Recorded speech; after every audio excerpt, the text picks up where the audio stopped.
তো চলুন আজকে আমার অনুষ্ঠানে কে আমার সঙ্গে রয়েছে তার সঙ্গে একটু পরিচিত হই। প্রথমে আপনার নামটা একটু বলেন প্লিজ। আমার নাম রিপা আক্তার। রিপা আক্তার, বয়স কত? আর বয়স সঠিকটা আমি জানি না। আচ্ছা, আপনি সঠিক জানেন না, যারা ওকে দেখবেন তারা বুঝতে পারবেন যে ওর বয়স কত। আমি ধারণা করছি আমার জন্ম হয়েছে 1998 সালে, সেই হিসাব করলে যেটা আসে আর কি। আচ্ছা, তো তার মানে 22 তারিখ। ওকে, তাহলে 1998 সাল হলে 2019, 21 বছর বয়স। 21 বছর বয়সের রিপা আজকে জীবন গল্পের মঞ্চে আছে এবং একটা অদ্ভুত রকমের জীবন গল্প নিয়ে আছে, যেটা আমার কাছেও খানিকটা মানে অবিশ্বাস্যই মনে হয়েছে। বাট আমি পুরো স্টোরিটাই আপনাদের কাছে রিভিল করতে চাই।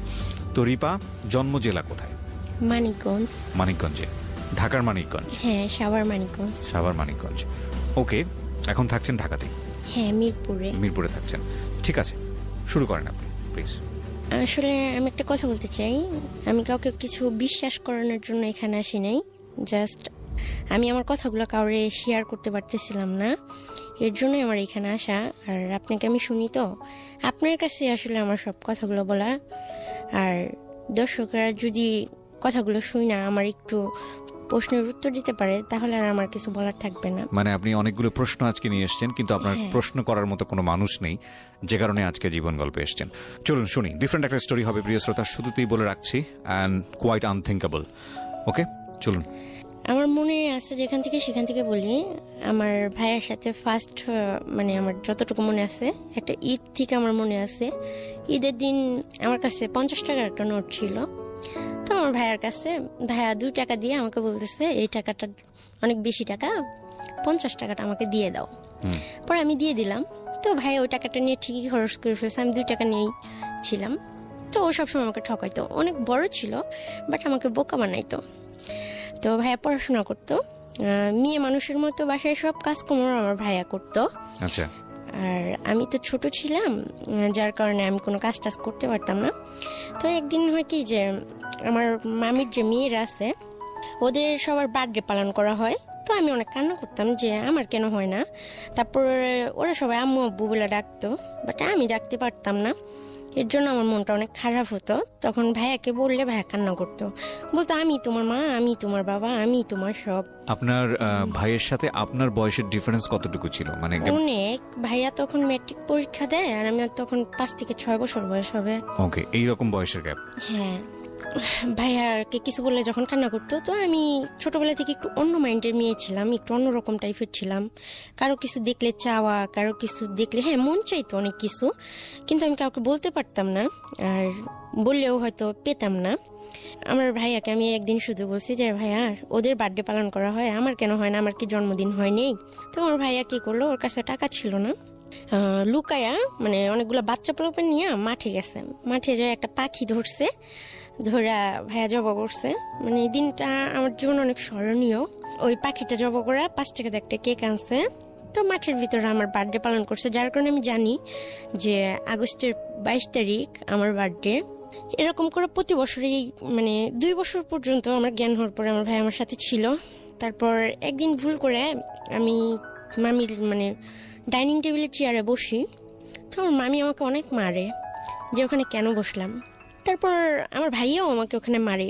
পরবর্তীতে ভাইয়া করে কি ছাগল নিয়ে মাঠে যায়, তখন ভাই মাঠে যায় আমাকে জড়াই ধরে অনেক কান্না করে যে আপু তোর অনেক লাগছে না, তুই রাগ করিস না, তুই বড় হ, আমি তোকে অনেক সুন্দর একটা বাড়ি করে দেবো, সেখানে অনেক চেয়ার টেবিল থাকবে, সেখানে তোকে কেউ মারবে না। আমি আর কিছু বলতাম না, আমি বুঝতাম যে কেমন যেন খারাপ লাগতো, বাট আমি কষ্ট জিনিসটা বুঝতাম না, আমার কান্নাও পাইতো না। এরকম করে ভাইয়া কোনো অন্যায় করলেই খুব মারতো আমার নানা নানি, আর মামিরা খুব বাজে বাজে কথা বলতো। দেখা যেত আমি গোসল করতে গেলে শ্যাম্পু নিয়ে নিতাম, তখন মামি অনেক বড় বড় কথা বলতো যে তোর বাবারই তো ঠিক নাই, তার মেয়ের আবার শ্যাম্পু লাগে নাকি, তো অনেক ধরনের কথা বলতো। তো এরকম করতে করতে একদিন শুক্রবারে আমার ভাইয়ের রেজাল্ট বের হয়েছে। ভাইয়া টিউশনি করতো মাঝে মাঝে, তো প্রতি সপ্তাহে অনেক বাচ্চাদের পড়াইতো। তো ওখান থেকেও দেখা যাচ্ছে আমার নানিকেই টাকা দিয়ে দিত, তারপর আমার জন্য হয়তো 2-10 টাকা হয়তো খরচ করতো এরকম। তো প্রতি বছর ঈদে মামারা জাকাত দান করতো, কুরবানি দিত, বাট আমাদের কারোর সামনে ফেস করতো না। তারা যখন ঘুরতে যাইতো আমাদের 2 ভাই বোনকে বাড়িতে রেখে বাইরে থেকে তালা মারে রেখে চলে যাইতো। সবাই মার্কেট করতো, অনেক দামি দামি পোশাক কিনতো, তো আমারও খুব ইচ্ছা করতো সেগুলো পরার জন্য। দেখা যেত মামিদের জুতোগুলো মোছার জন্য আমাকে দিত, তখন আমি কি করতাম, ছোট ছিলাম তো, পায়ে ঢুকায়া জুতাগুলো বসে থাকতাম যে আমি কবে পড়তে পারবো।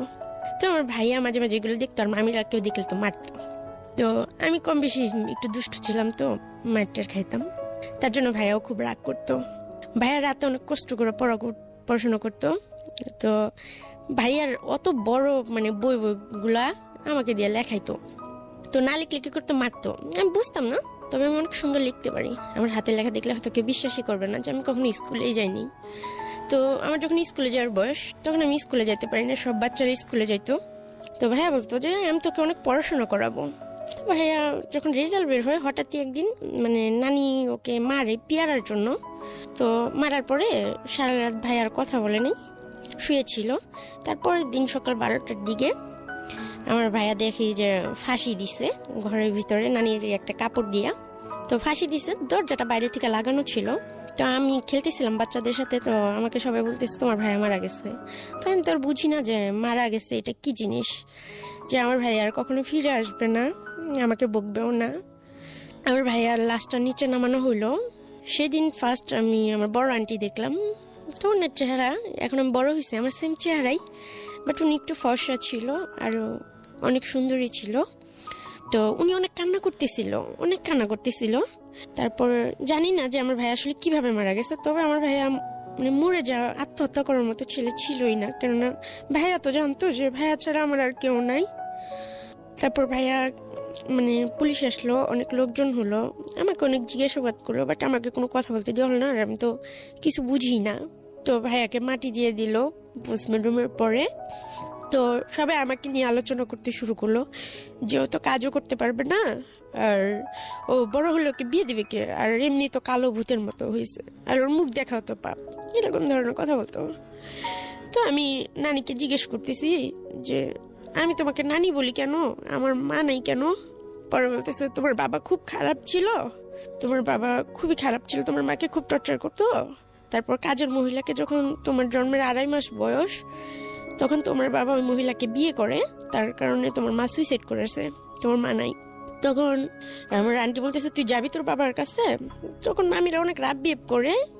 তো আমি বলছি হ্যাঁ যাব। পরে কয়েক মাস রাখার পরে হঠাৎ করে আমাকে ঢাকা মিরপুর নিয়ে আসে একটা লোকের হাতে আমাকে উঠাই দেয়, বলে এটা তোমার বাবা। তো আমার বিশ্বাসই হচ্ছিল না যে লোকটা আমার বাবা। তো উনি আমাকে একটা নতুন জামা কিনে দেয়, ওই দিনকে আমার লাইফে ফার্স্ট আমাকে একটা নতুন জামা কিনে দেয়, আমাকে বেডে বসতে দেয়, তারপর আমাকে মাংস দিয়ে ভাত খাইতে দেয়। তো উনি জুয়া খেলতো। তো ওনার যে ওয়াইফ মানে যে কাজের মহিলা ছিল, ওনার 2টা ছেলে বাচ্চা হয়েছে। তো উনি আমাকে বাসায় রেখে যখন বাইরে গেছে, ওনার ওয়াইফ ওনাকে মা বলতে পারবো না, আমি জানিও না যে উনি আমার মা কিনা। বাচ্চারা ভিক্ষা করতেছে, ওই বাচ্চাদের সাথে আমাকেও পাঠাই দিছে, বলছে যা ওদের সাথে যা ভিক্ষা করবি যা। তখন আসলে আমি বুঝিও না যে এগুলো কি, আর আমি বাচ্চাদের সাথে হাঁটতেছি, বাট আমি কিছু বলতেছি না। তখন উনি, ওই লোকটা যে বাবা বলছিল আমার, উনি আমাকে রাস্তায় যখন দেখে, উনি আমাকে অনেক মারতে মারতে বাসায় আনে যে তুমি এটা কেন করলা। তখন আমি তো কিছু বলতে পারতেছি না, আমি শুধু এটা বলছি উনি আমাকে পাঠাইছে। এ কথা বলার পর উনি আমাকে আরো মারে। তারপরে উনি একদিন হঠাৎ করে এসে আমাকে জামা টামা পরে বলতেছে চলো তোমাকে তোমার ফুপির বাসায় রেখে আসবো। উনি খুবই রেগেছিলেন। তখন মহিলাটা থাকতে 1 নম্বর গুদারা ঘাটে 7তলা একটা ফ্ল্যাটে থাকতো, মহিলার সাথে আরো কয়েকটা বাচ্চা ছিল। তো উনি খুব সুন্দরী ছিল আর অনেক বড় লোকের ছিল। তো উনি আমাকে অনেক আদর টাদর করলো। বাবাকে বাবা বলে ডাকিনি, কিন্তু ওনাকে আমি ঠিকই আদর করছি, মানে আমাকে অনেক আদর করছি। আমি জ্বরে টরে ধরছি আর বলছি আমাকে এত কষ্ট দিলা কেন, এতদিন কেন আমাকে আনো নাই তোমাদের কাছে।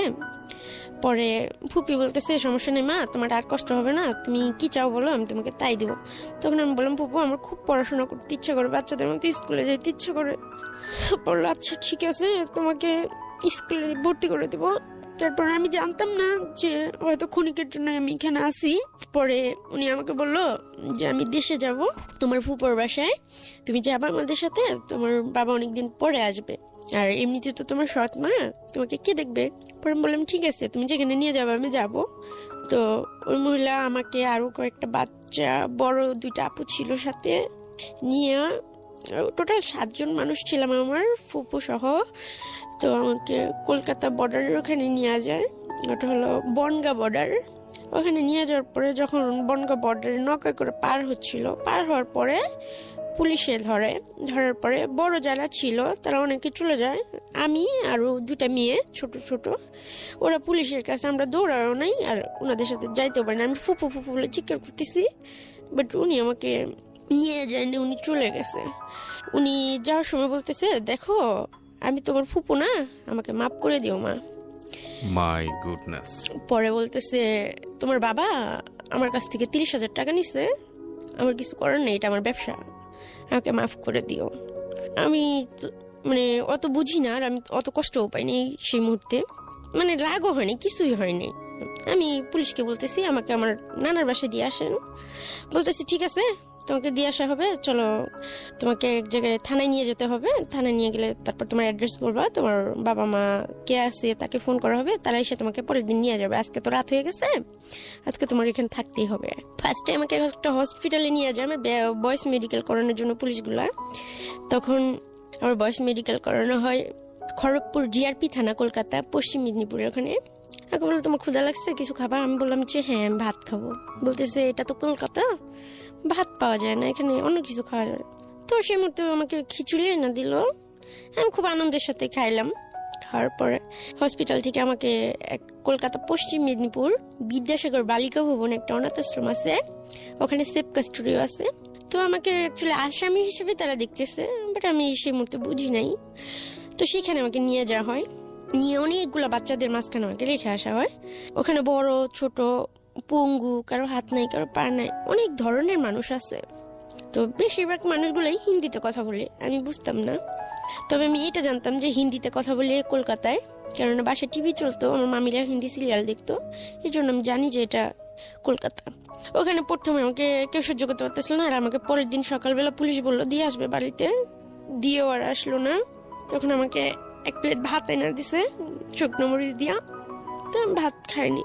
তারপর আমি অনেক চিল্লাচিল্লি করতেছি, অনেক কান্নাকাটি করতেছি, বাট আমার কান্না শোনার মতো কেউ নাই। তখন কয়েকটা মেয়ে আইসা, আরো 2টা বাংলাদেশের মেয়ে ছিল ওখানে, ছোট ছোট, ওরা আমারও ছোট ছিল। তখন আইসা বলতেছে আপু কান্না করো না, এখানে কান্না করো কোনো লাভ নাই, তোমার কান্না কেউ শুনবে না, আল্লাহ যা ভাগ্যে রাখছে তাই হবে। আর ওখানে সবাই হিন্দু, 200 বাচ্চা ছিল, 200-র মধ্যে আমিও একজন হয়ে গেলাম। তার মধ্যে 4টা মানুষ ছিল মুসলিম, আর বাকি সবাই ছিল হিন্দু। ওখানে একটু আজানের শব্দ শোনা যেত না, মুসলিমদের কথা মানে সব একটু অন্যরকম করতো, এই সাথে মিশবি না, এটা করবি না, ওটা করবি না, খুব খারাপ ব্যবহার করতো। এরকম করতে করতে 1 মাস হয়ে যায়। প্রতিদিন সকালবেলা প্রার্থনায় দাঁড় করাতো আমাদের, আমি প্রার্থনায় দাঁড়ায় সূরা ফাতিহা পড়তাম। আমি কখনোই ওদের দোয়া পাঠ করতাম না, পূজা করতাম না, নমস্কার করতাম না, আমাকে অনেক মারতো, কিন্তু তারপর আমি আল্লাহরই ডাকতাম। মরে যাওয়ার ইচ্ছা ছিল, কেননা বন্দি একটা জীবন। তারপর সবাই রাবিব করে, ভাইয়াকে দেখতে পেতাম না, ভাইয়ার কথা খুব মনে পড়তো, ডাকলে পাইতাম না। আস্তে আস্তে আমাকে একদিন কি করছে, আমি লুকায়া গেছি মানে মন্দির ঘরটায়, পরে একটা চেয়ার ছিল, একটা সাদা উন্না জোগাড় করছিলাম, করে আমি ফাঁসি দিয়ে ঝুলে গেছিলাম ভিতর থেকে দরজাটা আটকায়া। তখন 10 মিনিটের মতো দরজাটা ভাঙতে লাগছে, আমি ফাঁসিতে ঝুলেছিলাম একদম অনেকটা উপরে। আমার জীবনটা এত নিকৃষ্ট যে একদমই অবিশ্বাস্য যে আমি 10 মিনিটের মতো ফাঁসিতে ঝুলেছিলাম। আমার হাত পা সব অবশ হয়ে গেছিল, আমার চোখ দিয়ে ব্লিডিং শুরু হয়ে গেছিল, ব্লাড গুলো জমাট হয়ে গেছিল। তো সবাই ভাবছিল আমি মারা গেছি, পোস্টমর্টমের জন্য নিয়ে যাওয়া হয়, কিন্তু তখন আমি জীবিত আছি। যখন ওখানে যাওয়ার পরে আমাকে যে মানে লাশ কাটে, সে বলতেছে যে মেয়েটা তো এখনো জীবিত আছে। তো উনি আবার আমাকে হসপিটালে পাঠায়, কিন্তু আমার চোখগুলো দেখে সবাই ভয় পায়, আর সবাই বলে এই রিস্ক আমরা নিতে পারবো না, ওকে জেলখানায় দিয়ে দেন। তখন বলতেছে এতটুকু মেয়েকে তো জেলখানায় দেওয়া যাবে না। পরে খ্রিস্টান কিছু মহিলা ছিল সাদা শাড়ি পরে, ওই মহিলাগুলো আমাকে নিয়ে যায়, উনি আমাকে খুব আদর করে, পুতুল কিনে দেয়, তারপরে আমার সাথে গল্প করে, আমাকে জিজ্ঞেস করে আমি এটা কেন করলাম। প্রিয় শ্রোতা, আপনারা শুনছেন প্রাণ মিস্টার ম্যাঙ্গো ক্যান্ডি প্রেজেন্স জীবন গল্প। জীবন গল্পের অতিথির গল্পে আবারও ফিরবো, তার আগে আপনাদেরকে মনে করিয়ে দিচ্ছি, সিচুয়েশন যখন খুব কড়া, মন বসে না কোনো কাজে, তখন মন ঠিক করতে মুখ দিতে পারেন কাঁচা আমের স্বাদে Pran mister mango candy, good mood guaranteed. আমরা ফিরে যাচ্ছি আমাদের অতিথির গল্পে। জি। তো তারপর ওনাদেরকে আমি বললাম যে আমি তো বাংলাদেশের মেয়ে, আমি বাংলাদেশে ফিরে যেতে চাই, আর আমি তো ইচ্ছে করে আসিনি, আর পুলিশ তো মানুষকে সাহায্য করে, তাহলে আমাকে কেন শাস্তি দিতেছে, আমাকে কেন একটা ঘরবন্দি করে রাখতেছে, আমি কি অন্যায় করছি, আমি কি খুন করছি, তাহলে আমাকে ফাঁসির অর্ডার দিয়ে দেন, আমি জীবন চাই না। বাচ্চাদের সবাইদের খেলতে দিত, বাট আমি বাংলাদেশের মেয়ে, তাই আমাকে বাইরে ছাড়তো না। যদি আমি পালায়া যাই, পালাবো যে সেই চিন্তাধারা বা সেই শক্তি সাহস তখন আমার মধ্যে ছিল না, বা আমি কখনো ভাবতেই পারি না যে আমি পালায় কোথায় যাব, কিভাবে যাব, আমার কাছে তো টাকা নাই। এরকম করতে করতে আরো কয়েক মাস কাটা যায়। অনেক কথা বলে আমার সাথে, রাইতে ঘুমায়, বাথরুমে গেলে আমার সাথে যায়, ওইখানে মেয়েগুলোর সাথে আমার বন্ধুত্ব হয়ে যায়। তখন একটা মেয়ের আমি বলতেছি, ও নেপালি, ওর নাম হচ্ছে শ্রাবণী। আমি বলতেছি আচ্ছা কিভাবে মরা যায় রে বলতো, আমার এই জীবনটা ভালো লাগে না। ও বলতেছে দোস্ত তুই হাতের রগটা কেটে দিবি, দেখবি তোর অটোমেটিক মৃত্যু হয়ে যাবে। তো আমি কি করি, আমার মানে ফার্স্ট ব্লেড দিয়ে আমি হাতে কাটি। তো প্রথমে খুব আমার ভয় লাগে, ব্লেডটা হাতে নেওয়ার পর আমার পুরো শরীরটাই কাঁপে। যখন আমি আমার পিসের কথাগুলা, ব্লেডটা পান কোথায় আপনি?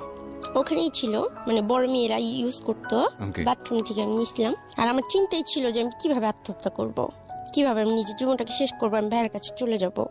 কেন এত কষ্ট, মানে আমার আর ভালো লাগে না। ভাইয়াকে দেখতে পেতাম না, তো ভাই আর আসতো না। তখন তো কথা আপনার বলতাম। অনেক অনেক ছোট না, 5-6 বছর বয়স বোধ হয়। হ্যাঁ 6 বছর বয়স আমার। 6 বছর, ওকে। আমি রাতের বেলায়, অনেক রাতে, যখন রাত 12টা 1টা বাজে, তো আমি বেডের নিচে ঢুকে ফার্স্ট একটা টান দিছি। তো আমার খুব ব্যথা করতেছে, আর পারতেছি না, আমি চিৎকার করতেছি, কান্না করতেছি। তারপর কি করছি, আমার পিছনের যে কথাগুলো আমি মনে করতেছি, তো সব কিছু মনে যখন আমি করতেছি, তখন আমি হাতের রক কাটার জন্য আমি ইচ্ছা মতো আমার হাতটা কাটি। কাটতে কাটতে একটা পর্যায়ে আমার হাতের রকটাই কাটা যায়। কাটা যাওয়ার পরে আমি কাগজে লিখি, ওইখানে বাচ্চারা পড়াশোনা করতো, যে আমার মৃত্যুর জন্য কেউ দায়ী না, আমাকে সবাই মাফ করে দিবেন, আমার এরকম বন্দি জীবন ভালো লাগে না, আমি পড়াশোনা করতে চাই, কিন্তু আমাকে কেউ আদরও করে না, কেউ ভালোবাসে না, এর জন্য আমি আমার জীবনটা চাই না, আর আমার কেউ নাই, আমার একার জীবন চাই না। তো আমি এটা কাগজে লিখা, আমি ছোটবেলা থেকেই, মানে ভাইয়া পড়তো, তো ভাইয়া আমাকে পড়াইতো, ওই আমার ভাইয়া আমাকে যতটুকু শিক্ষা দিছে অতটুকুই, এর বাইরে আমি কখনো স্কুলে যাইতে পারি নাই, যাওয়ার সুযোগ পাইনি। এভাবে আমার সারা রাত হাতে রক্ত ঝরে।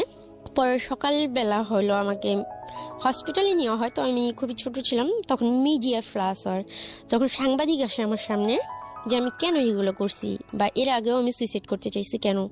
তখন আমি সাংবাদিককে বললাম যে আমি জজের কাছে যাইতে চাই, আমি কোর্টে যাইতে চাই, আমি জজকে কিছু কথা বলতে চাই, সে যদি আমার কথাগুলো বলে আমাকে আমার চাওয়াগুলো পূরণ করতে পারে, তাহলে আমি এই ধরনের কিছু করব না। তখন জজের সামনে যে আমাকে দাঁড় করে নাও, তো আমাকে কাঠগড়ায় নিয়ে উঠাইলো না, আমাকে নিচে দাঁড় করায় দিল। তখন আমি জজকে বললাম যে জজ সাহেব, আপনি কি জীবনে কখনো ভুল করছেন, বা আপনি বুকে হাত দিয়ে বলেন তো আপনি কখনো ভুল করেন নাই। তখন জজ সাহেব বললো, না মা, আমরা সবাই ভুল করছি, প্রত্যেকটা মানুষের জীবন মানেই ভুল। তখন আমি বললাম তাহলে আমি কি ভুল করছি। তখন 1 বছর মতো হয়ে গেছে, 1-2 বছরের মতো হয়ে গেছে কলকাতায়। আচ্ছা। তো 2 বছরের পরে যখন আমি হাত কাটি, তারপর যখন ওখানে যাই, তো যশো বললো এখন তুমি কি চাও, তুমি বাংলাদেশে যাই কি করবা, কে আছে তোমার, আমি তো শুনছি তোমার কেউ নাই।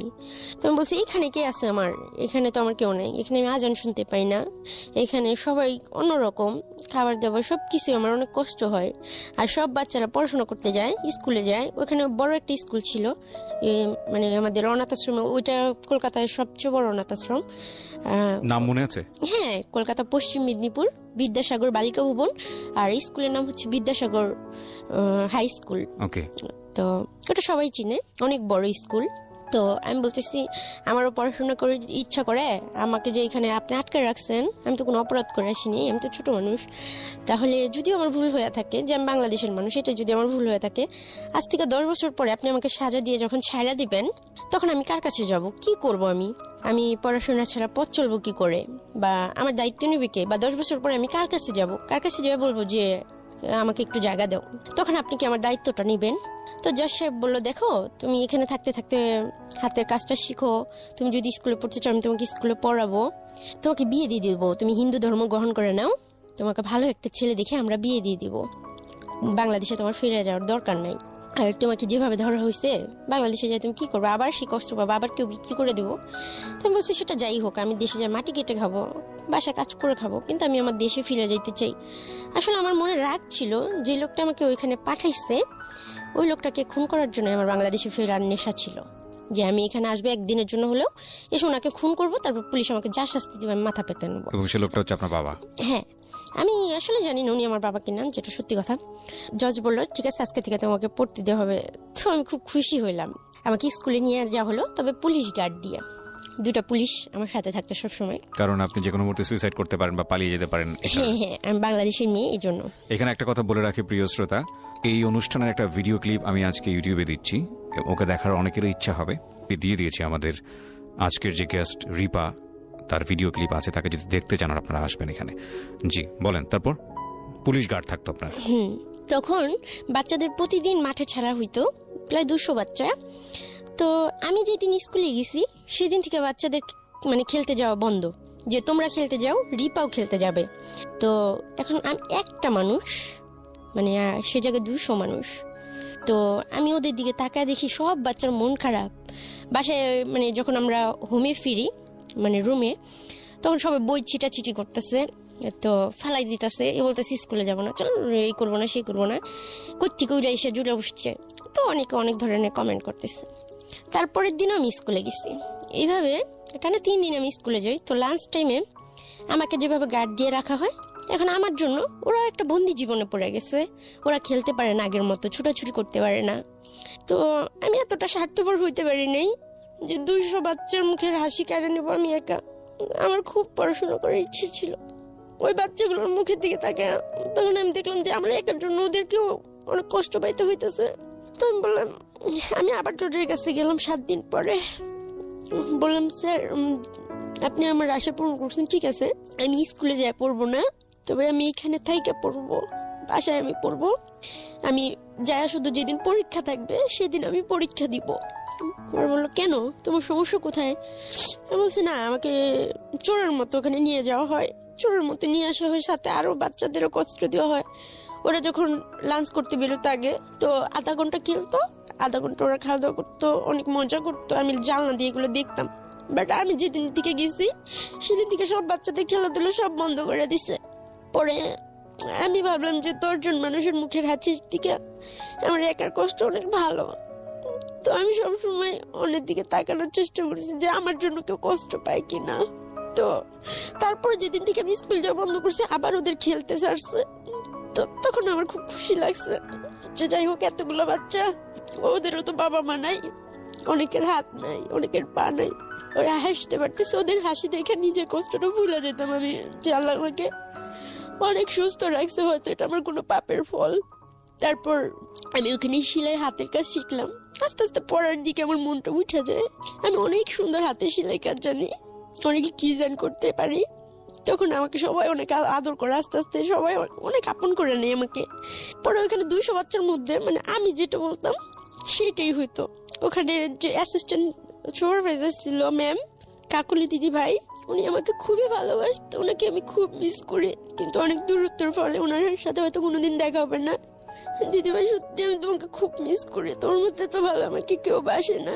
তো ওখানে 8টা ম্যাম ছিল, ম্যামরা সবাই আমাকে অনেক আদর করতো আর বলতো রিপা পড়ো পড়ো, অন্যের জন্য কেন নিজের জীবন করবা।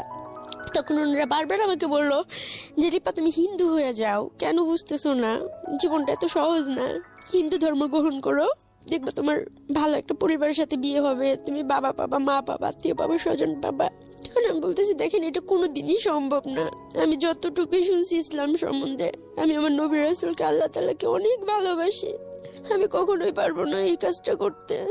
আমি সারা জীবন জেলের অন্ধকারে থাকলেও এটা পারবো না। ওখানে আমি শুধু এইটাই আবদার করি যে আমি আমার দেশে ফিরে যেতে চাই। তখন অনেকগুলো কাউন্সিলর ম্যাডাম আসে, একজন স্যার আসে আমার সাথে কথা বলার জন্য। আমি একটা সময় অসুস্থ হয়ে যাই ভাবতে ভাবতে যে আমার জীবনটা কেন এরকম, আমি কেন কোনোদিন মা বলে ডাকতে পারলাম না, কোনোদিন বাবা বলে ডাকতে পারলাম না, আমার কেন কেউ নাই, আল্লাহ এত মহানগিরি কেন আমার জন্যই করলো। সবাই বলে আল্লাহ যাকে ভালোবাসে আল্লাহ তাকেই কষ্ট দেয়, তাকে আল্লাহর প্রিয় বান্দাদের আল্লাহ এই দুনিয়া কষ্ট দেয়। আমি এত প্রিয় বান্দা তো হইতে চাই নাই যে আমার পরিচয় দেওয়ার মতো কেউ থাকবো না। তারপর নবী রাসূলের কথা স্মরণ করে যখনই আমার কষ্ট হতো, ভাই আমাকে সবসময় একটা কথা বলতো যে আমরা শেষ নবীর উম্মত হইতে পারছি, আমরা অনেক ভাগ্যবান রে আপু, আমাদের জীবনে আর কিছু চাই না। আর তিনি অনাথ ছিল, তার বাবা মা ছিল না, তারপরে তার একটা পরিচয় ছিল, তাকে আদর করার মতো তার একটা চাচা ছিল, তাকে অনেক আদর করতো। কিন্তু আমি এমন একটা মেয়ে, এত নিকৃষ্ট একটা মেয়ে যে আমাকে কেউ কোনোদিন একবার আদর করেনি। বাইরে মানুষ ঘুরতে যায়, কিন্তু ওইখানে কলকাতায় সবাই পিকনিকে যেত, কিন্তু আমাকে বাসায় বন্দি করে রেখে যেত একটা রুমে।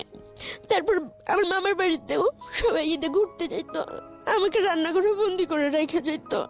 আমি কোনোদিন বাইরে যেয়ে ঘুরতে পারিনি। আমি কালো দেখে কেউ আমাকে ঘুরতে নিত না, পরিচয় দিত না, কেউ আমার সাথে বন্ধুত্ব করতো না। প্রিয় আমার কাছে কাউন্সিলর ম্যাডামরা আসে, তো মানসিকভাবে খুবই অসুস্থ হয়ে যায়। অনেক প্রশ্ন আমার মনের ভিতর, তো আমার সাথে কথা এইভাবে কেউ বলে না, কেউ শুনে না। সময় যায়, দিন যায়, আমার কথা বলার মতো কেউ নাই। তখন কাউন্সিলর ম্যাডাম আমাকে বলে, তখন আমি ম্যাডামকে বলি যে সবার বাবা মা সবার জন্য কত কিছু করে, আমি এতটাই বিচ্ছিরি দেখতে যে আমার বাবা মার আমাকে দেখে একটু মায়া হলো না ম্যাম। তো আমাকে বলেন তো আমি কি পাপ করছিলাম এতটুকু বয়সে, যে আমার 2.5 মাস বয়সে আমার বাবা একটা কাজের মহিলাকে বিয়ে করছে, তার জন্য সবাই আমাকেই কেন দায়ী করলো? তারপর আমার ভাইয়াটা খুন হয়েছে বা মারা গেছে, সেটার জন্য আমি কেন দায়ী ম্যাম? মানুষ পাপ করার তো একটা বয়স লাগে। তো ওই বয়সে আমি আল্লাহর কাছে এমন কি পাপ করছিলাম যে পাপের জন্য আল্লাহ আমাকে এরকম ধরনের এটাকে আমার দিকে মনে হয় যে আমার জন্য একটা শাস্তি, না তো কি আমি জানি না আপনাদের দৃষ্টিতে কি, আমার জন্য মনে হয় যে একটা শাস্তি। তো ম্যাম আমাকে ওই দিনকে বুঝায় বললো, দেখো সব বাবা মা সন্তানের জন্য করে, তাই না রিপা? তো তুমি মনে করো দুনিয়ায় প্রথম সন্তান, যে বাবা মার জন্য তুমি কিছু করতে পারতেছো, তোমার বাবা মা তোমাকে ছাড়া ভালো আছে, এতে কি তুমি খুশি না? কয়টা বাবা মা ছেলে মেয়েদের কাছ থেকে সুখ পায়? সব বাবা মারা ছেলে মেয়েদের জন্য করে দেয়। তুমি মনে করো তোমার সুখের জন্য তারা তোমাকে অস্বীকার করে, তাদের নতুন লাইফ নিয়ে তারা অনেক সুখে আছে। তুমি মনে করো যে তোমার বাবা মাকে তুমি কিছু দিতে পারছো, তো তাদের উপর রাগ অভিমানটা ছেড়ে দিয়ে তাদেরকে অভিশাপ দিও না। তুমি মনে করো তোমার বাবা মাকে অনেক কিছু দিছো, তুমি যেটা তোমাকে দেওয়ার কথা ছিল, মার যেটা করার উচিত ছিল, তুমি মনে করো তোমার মা তোমার মেয়ে, সেটা মনে করো তুমি কষ্ট পাও না। যদি আমার মার জন্য আমি এরকম কিছু করার সুযোগ পাইতাম রিপা, আমি কখনো ছাড়তাম না। তো তখন আমার খুব ভালো লাগছে ম্যাডামের কথা শুনে, এতদিন পরে যে আমার মনে একটা রাগ ছিল, ঘৃণা ছিল। তখন আমি বলছি হ্যাঁ, শুধু পেতেই হবে তার তো কোনো মানে নাই, কারোর জন্য কিছু করতে পারলে। কিন্তু আপনি তো একটা জিনিস জানেন রিপা, যে আপনার মা ততদিনে মারা গেছেন, আপনাকে তো তাই বলা হয়েছে। হ্যাঁ হ্যাঁ হ্যাঁ। তো যে মা মারা গেছে তার প্রতি এত অভিযোগ আপনার কেন ছিল? উনি তো মারাই গেছেন। না, উনি তো সুইসাইড করছিল, এটা আমি জানতাম। সুইসাইড করেছিল? হ্যাঁ। কি কারণে সুইসাইড করেছিল? বাবা ওই যে কাজের মহিলাকে বিয়ে করছিল। আচ্ছা, এই কারণে সে সুইসাইড করে আপনাদেরকে রেখে, আপনার দুজনকে রেখে? ওকে। এটা ম্যাডাম আর কি আমাকে বোঝাচ্ছে যে বাবা মা এরকম দিতে পারে বা এরকম দেয়। তুমি মনে করো যে তুমি সন্তান হয়ে বাবা মাকে কিছু দিছো, বা তোমার বাবা তোমার সাথে যেটা করছে একদমই ঠিক করে নাই, তারপরে তোমার সন্তান হিসেবে তাকে ক্ষমার দৃষ্টিতে দেখা উচিত। আজকে এই অনুষ্ঠানটা শেষ পর্যন্ত মায়েরা শুনবেন, এবং যেসব মেয়ে বা যেসব ছেলে জীবনে সুইসাইড করা, ছেলেদের বিষয়টা আসলে এখানে কিভাবে আসবে আমি জানি না, তবে যেসব মারা সুইসাইড করার মতো জায়গায় চলে যান সন্তান রাখার পরে, তাদের আজকের এই এপিসোডটা শোনা উচিত। এতক্ষণ পর্যন্ত এফোর ওপর হয়ে গিয়েছে অনেকেরই, ইভেন আমি বহুবার চোখের জল মুছেছি আমার। আমি শেষ পর্যন্ত সবাইকে বলবো যে ধৈর্য ধরে আজকের এই জীবন গল্পটা আপনারা শুনবেন আশা করি। রিপা বলুন প্লিজ। তারপর আমি খুশি হই ম্যাডামের কথা শুনে। এতদিন পরে আমার মনে একটু হালকা লাগে যে ঠিক আছে ফাইন, এতদিন একটা রাগ ছিল যে বাবাকে অনেক কিছু করব, উনি যদি আমার বাবা হয়ে থাকে উনাকে আমি মেরে ফেলবো। আমি যেভাবে হোক বাংলাদেশে এসে, আমি তো ওনার বাসা চিনি, ওনার জায়গা চিনি, ওনাকে এসে আমি যেভাবে হোক খুন করে ফেলবো, তারপর আমার যা হবে। তো এরকম করতে করতে অনেকগুলো বছর কাটা যায়, আমার আর পড়াশোনা হয় না। মাঝে মাঝে আমি বইগুলো পড়তাম, এরকম পড়তে পড়তে ক্লাস 5 বই পর্যন্ত আমি বাসায় ওই হোমে আইনা পড়তাম। তো ম্যাডামরা আমাকে পড়াইতো, তো আমার পড়ার দিকে মন ছিল না। একটা সময় যে সবাই স্কুলে যে পড়ে, আমি যাইতে পারি না, বা এরকম ভাবে আর আসলে হয় না, সবাই মজা করে, বা আমি সেই জিনিসটা পাই না। পরে আমি হাতে সেলাই কাজটা শিখে আমি শাড়ি এমব্রয়ডারি করে দেই, অনেক ধরনের সেলাই কাজ করে আমি। তো আমাকে দিয়ে ম্যামরা সেলাই কাজ টাজ করে, পরে ম্যাডামরা বাসা থেকে খাবার রান্না, আমাকে ভালো ভালো খাবার খাওয়াইতো। আর সবাই আমাকে এটাই বুঝাইতো, রিপা হিন্দু ধর্ম গ্রহণ করো না, তোমাকে বিয়ে দিয়ে দিব, তোমার আর কোনো কষ্ট থাকবে না। কিন্তু আমি কখনো রাজি ছিলাম না, যেভাবে হোক আমি আমার বাংলাদেশে ফিরে আসতে চাইতেছিলাম।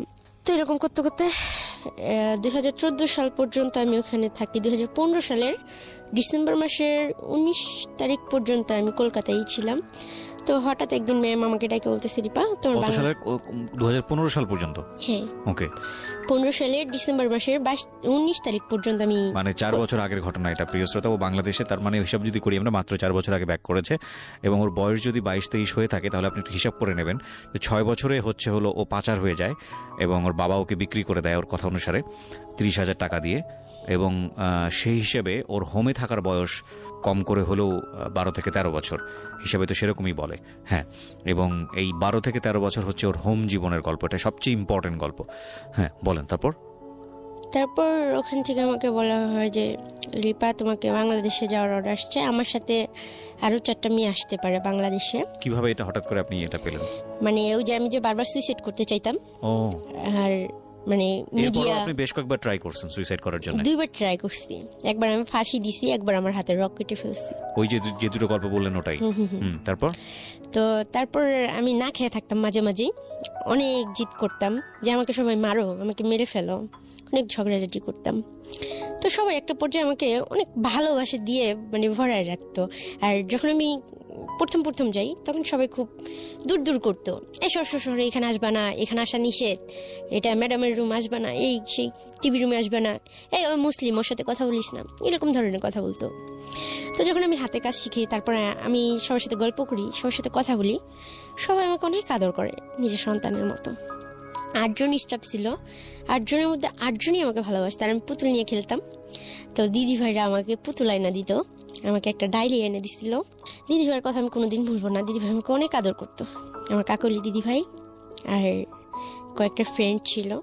আমার একটা দিদি ছিল, মানে ওখানে দিদি মানে বড় আপুকে বলা হয়তো। তো সবাই অনেক আদর করতো।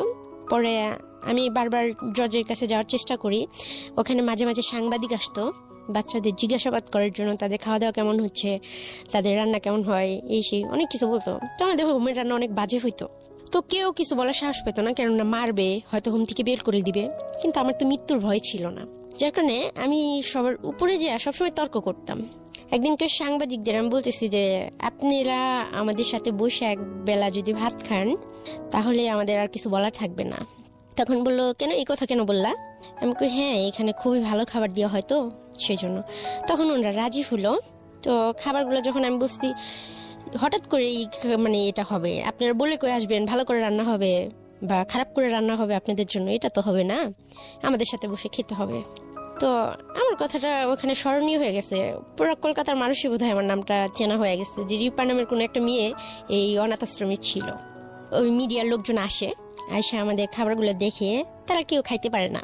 তারপরে ওখানে ক্যামেরা লাগানোর ব্যবস্থা হয় ভিতরে, হল রুমে, ডাইনিং রুমে। তারপর রান্নার জন্য ওখানে বাচ্চারা রান্না করতাম আমরা সবাই মিলে, 200 মেয়ের রান্না, 7 জন করে রান্না করতাম, ফুলোর মুছতাম, তারপরে অনেক কিছু করতাম। তো তারপর বা হয়তো অনেক কিছু মেপে টেপে দেওয়া হতো বা খাবার টাবার অনেক বাজে হতো। পরে ওই ক্যামেরা লাগানোর ব্যবস্থা হলো, রান্নার জন্য কুক দেওয়া হলো। সেটা কিন্তু আমি বলবো না আমার জন্য, বাট আমি চেষ্টা করছি, কেননা আমার মায়ের খাওয়ারও ভয় ছিল না, মৃত্যুরও ভয় ছিল না, বা আমাকে বের করে দিবে, আমি তো চাই আমাকে বের করে দিক, যার কারণে এই কথাগুলো বলার সাহস আমি পাইতাম। তারপর আস্তে আস্তে আমাদের ওখানে সবকিছু ভালো পরিবেশ হয়ে যায়, আর আমার সাথে সবার সাথে ভালো একটা বন্ডিং হয়ে যায়। আর বাচ্চারাও আস্তে আস্তে আমাকে অনেক ভালোবাসতে শুরু করে। একটা সময় ওরা আমাকে ভালোবাসতো না, তো মিশতো না কেউ আমার সাথে। তারপরে বাইরে খেলতে যাওয়ার বিষয়টা, বাইরে ঘুরতে যাওয়ার বিষয়টা, সবকিছু আমি মিডিয়ার সামনে সবসময় ফেস করতাম, যেটা ইচ্ছা করতো। টিভি দেখতে দিতেও 1 ঘন্টা প্রতি সপ্তাহে একদিন। তখন আমি যখন লোকজন আসতো বাইরে থেকে, তো আমি সবসময় আগে আগে কথা বলতাম যে এরকম জেলখানার মতো জীবন আমাদের কেন দেওয়া হয়েছে, আমরা কি আসামি, আমরা কি খুন করে আসছি, সে বলতাম। তো বলতো যে কি কি সমস্যা, আমাকে বারবার মানে কয়েকবার না হলেও 8-10 বার কোর্টে নিয়ে যাওয়া হয়েছে আমার ইচ্ছাগুলো শোনার জন্য, বা আমি সুইসাইড করতে চাই। ওখানে বাচ্চাদের অনেক মূল্যায়ন করা হয়, একটা বাচ্চা যদি মারা যায় তাহলে কর্তৃপক্ষ দায়ী। তারপরে আর ওই হোমটা সত্যি যারা জানেন, যারা শুনছেন, তারা বুঝতে পারবেন যে ওই হোমটা আসলে কিরকম। আর বিদ্যাসাগরের নাম করাই আমাদেরকে টিভি দেখে প্রতিদিনই দেখতে দেওয়া হলো, খাবার দাবার ভালো ব্যবস্থা হলো।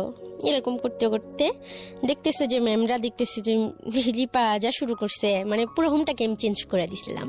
সেটা শুধু আমার মৃত্যুর ভয় ছিল না, মায়ের খাওয়ার ভয় ছিল না, সেই জন্য আমি পারছিলাম। তো আমার জন্য একটা সময় বাচ্চারা অনেক স্বাধীনতা পাইছে, ওরা নাচের প্রোগ্রাম করতো, এই করতো সে করতো, কিন্তু আমি যাইতে পারতাম না ওদের সাথে। তারপর ওরা খুশি হয়ে যখন ফিরে আসতো, সবাই আমার জন্য গিফট নিয়ে আসতো, আমাকে সবাই খুব ভালোবাসতো, দিদি ভাইরাও খুব ভালোবাসতো। তারপর আস্তে আস্তে হোমের পরিবেশটা চেঞ্জ হয়, আর আমার এসব জন্য থাকতে থাকতে হঠাৎ হঠাৎ আমার মন মেজাজ খারাপ হয়ে যেত। যতই ভালো থাকি না কেন, যতই টিভি দেখি না কেন, যাই করি না কেন, আমার বাংলাদেশে আসার জন্য খুব মন খারাপ হতো, মন চাইতো যে আমি মরে যাই। আমি আবারও ট্রাই করছি যে আমি খাওয়া দাওয়া ছেড়ে দিচ্ছি, যে আমি যেভাবে হোক আমি বাংলাদেশে যাব, আর 2014 সালে যদি আমি বাংলাদেশে না যেতে পারি আমি যেভাবেই হোক মারা যাব। ছাদে ওঠার মতো কোনো চান্স ছিল না, ওটা ছিল 3 তলা, যে আমি ছাদে থেকে লাভ দেবো, আমার এরকম চিন্তা ছিল। বাট কীভাবে মরা যায়, আমি কীভাবে মরবো, তো অনেক নিজে অনেক কষ্ট দিতাম। তো এরকম করতে করতে নতুন ম্যাম আসলো, সে বললো যে না, ওকে 18 হয়ে গেছে, 18 হইলে ওকে জেলে পাঠাই দেওয়া হবে, ও অনেক মানসিকভাবে সুস্থ না। তখন আমি বললাম ঠিক আছে, আমাকে জেলে দিয়ে দেন, এমনভাবে একটা মামলা দিয়ে দেন যাতে আমাকে ফাঁসির অর্ডার দিয়ে দেয়, কারণ আমি চাই না এই পৃথিবীতে আর থাকতে, এত সুন্দর আল্লাহর দুনিয়া আমি থাকতে আর চাই না। তখন ম্যাম বলতেছে জেলখানা খুবই খারাপ, সেখানে তোমার সাথে কি করা হবে তুমি কি জানো না, সেখানে কয়েদিরা তোমার সাথে শারীরিক সম্পর্ক করবে, এই করবে সেই করবে, মারবে, অনেক কষ্ট দিবে, এটা তো ভালো জায়গা, ভালো লাগে না তোমার, তাই না? আর না হলে তোমাকে বৃদ্ধাশ্রমে পাঠাই দেওয়া হবে, এরকম ধরনের কথা আমাকে বলে, যে তোমার বয়স 18 হয়ে গেছে, এখানে তো আর রাখা যাবে না, তোমাকে বৃদ্ধাশ্রমে পাঠাই দেওয়া হবে। আমি বলতেছি সমস্যা নেই, আমি যদি বাংলাদেশে এই হোম থেকে না যেতে পারি আমার লাস্টটাই যাবে, সেটা যেভাবেই হোক। পরে আমাকে হঠাৎই ওই ম্যাম ডাকলো সকালবেলা, আমার সাথে আরও 4টা যে মেয়ে ছিল, সবারই বাংলাদেশের সরকারের সাথে একটা ডিমান্ড হয়, আর আমি আমার নানার বাড়ির যে অ্যাড্রেসটা সেটা আমি ফুললি একটা কাগজে লিখে দিই, খুবই ক্ষুদ্র ক্ষুদ্র জায়গাগুলো, কত টাকা রিক্সা ভাড়া লাগবে, কি লাগবে, সব কিছু যতটুকু আমার মনে থাকে, পাশে কয়টা দোকান আছে, মসজিদ আছে, ঘর আছে, আমার মামার নাম কি, নানার নাম কি, সব কিছু আমি লিখে দিই একটা কাগজে। কি ছিল আপনার পরিচয়, অ্যাড্রেসটাকে আমি নিজেও জানতে চাই একটু।